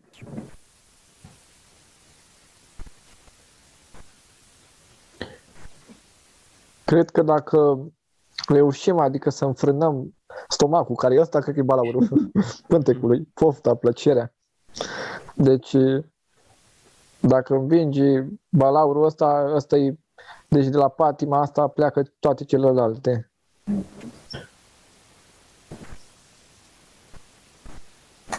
Da. Dar balaurul ăsta cu mâncarea este de fapt dorință de sex. Da. Da. Că să zicem acum că unii călugări zic că se laudă că se abțin, că sunt în castitate, dar au dorința de a mânca mai mult, mai plăcut, care este dorința de sex. Dar e o înșelare, adică să văd pe ei separați și diferiți, că eu sunt într-un fel cel că sunt diferit față de cel care este în familie, dar ei caută gustul mâncării, caută plăcerea. Da, tot plăcere caută. Tot plăcere, da. Mănâncă dulciuri, prăjituri și apoi apare agresivitatea, că și pentru că dulciurile, tot ce este plăcut la gust, te face agresiv, că sunt niște alimente și o alimentație acidă. Marian știe mai bine. Și care este soluția, Bogdan? Cum putem să scăpăm de acest antichrist? În primul rând, restrângerea, înfrânarea. Să ne dăm seama că lumea nu e importantă, nici noi. Nu suntem buricul pământului, nu suntem importanți. Suntem noi. fum. Nici lumea, nici noi. Trupul e coaja de măr, pentru ce ne frământăm? Pentru ce luptăm? Pe cine apărăm? Ce tratăm? Deci tratăm coaja de măr, deci muncim, pierdem timp, muncim, câștigăm anumiți bani, banii aceia îi dăm la Big Pharma ca să avem grijă de coaja de măr, care tot bolnavă rămâne, doar amortizează niște simptome. Adică te tratezi de o boală și să apare alte 5, că te-ai dus spre exterior. Da. Păi parcă sunt într-un spital de nebuni, nu știu, suntem proști. Ca să vezi că de când sunt în conexiune cu tine, Marius, m-am dus la doctor cu o durere oarecare și doctorul s-a uitat la mine, a scris că trebuia să te registreze, că ai trecut pe acolo și îmi zice, trebuie să respiri. Nu mi-a dat niciun medicament, zice, trebuie să respiri. Numără până la 4, trage aer în piept, zice, numeri până la 4, îl ții în tine, numeri până la 4, dai afară, numeri până la... Și am plecat. Sigur că Dumnezeu îmi vorbește și prin doctor. Nu mi-a dat niciun medicament, nu mi-a dat nimic, mi-a zis doar să am grijă de ce fac. Cred, Bogdan, că stăpânii la lume râd de noi de se propădesc. Da, stau la masă, Da. stau la masă. Băi, ce prost sunt ăștia. Da. Băi, ce am păcălit, băi, nu înțeleg nimic. Da, și noi când vedem, deci tot ei ne dau anumite soluții exterioare, care nu rezolv nimic, pentru că singura soluție e schimbarea din interior. Și noi ne amăgim și ne ducem după soluția aceea, alergăm după ceva care ne dau ei și zicem, uite, salvarea. Hai că vine Trump și ne salvează, vine Putin, vine extraterestri, vine Isus acum cu proiectul ăsta Blue Beam, cum se numește. Blue Beam, da, Blue Beam. Da, care gata, vine salvarea. Nu mai trebuie să ne schimbăm pe noi înșine. Nu, gata, stăm cu ego. Ne salvează ego-ul, ce bine. Deci se face totul numai ca să nu-ți asumi schimbarea ta proprie. Păi sunt mii de cărți spirituale. Dar care spune jertfa de sine, să nu mai scauți interesul, să te dăruiești, să faci totul pentru celălalt. Acum că înainte să-ți citesc cărțile, mai citeam din Eckhart Tolle. Dacă n-am început să citesc cărțile, numai cât am pus mâna pe cărțile lui, nu mai puteam, nu mai puteam să le citesc, deci nu mai atrăgeau. Deci mii de cărți și cursurile. Face o grămadă de cursuri care sunt pe dezvoltare personală. Niciunul nu spune să să te golești de gânduri, de dorințe, adică să scapi de ego, să nu vrei lumea. Dar care curs spune, te duci acolo și îi spune să nu mai vrei lumea, să nu mai vrei materia, să nu mai faci vrei să totul vii la pentru cursul tine? meu? Și dacă ți-ar spune asta, el n-ar mai primi bani. Păi da. Și exteriorul nu-ți dă puterea. Trebuie tu să o iei. Da. Și el se o ascunde. Deci, Da. totul e la mâna noastră. Deci noi avem cheia. Avem puterea. Deci, ori deschidem iadul, ori raiul. Se pare că iadul ne pricepem să-l deschidem. Da. Păi asta e puterea lor, că trăirea noastră în ego e puterea lor. Că dacă n-ai... Păi, hai să zicem dacă din România jumate, 50%, care ar însemna 10 milioane de oameni, n-ar mai alege să facă parte din societate de consum. Ce schimbare ar fi? Eu cred că și-ar strânge toate corporațiile bagajul și ceva să plecăm acasă. Da, că toată lumea deci să plânge și aduce comentarii și critică, că deci ei ne învață deci cât de multă putere le dăm lor prin critică, prin acuzații, prin comentarii interioare. Deci îi întărim, le dăm importanță, le dăm atenție, ne dăm atenție spre exterior. Nu vrem să începem la nivel individual schimbarea. Deci noi vedem în exterior rezolvări și soluții care sunt doar amăgitoare. Sunt minciuni. Sunt iluzii. Și ce simplu ar fi să-ți asumi schimbarea vieții tale. Și înseamnă că să nu mai vezi vinovat și rău în lume. Și ar trebui tot ce vezi din exterior, noi suntem responsabili. Deci noi suntem creatorii exteriorului. Și cum da, ne mai vedea vinovat și rău. Și te-ai luat puterea. Vei face miracole ca Iisus. Dar e un pericol. Deci ei nu vor să fie ca Iisus, că e un pericol. Cum? Păi odată ce nu mai vrei lumea, ești deja un pericol. Să spui la oameni să nu mai vrea lume, să nu mai vrea materia. Și nu mai există funcțional, nu mai există instituții, nu mai ai nevoie de ele, nu te mai duci. Cade toate concepțiile greșite. Că asta e puterea lor, etichetele astea greșite. De ce vedem un rău în suferință? Împărțim. Identificarea asta cu trupul, cu mintea, cu ego-ul. Deci luptăm pentru ceva care nu există. Deci e o nebunie.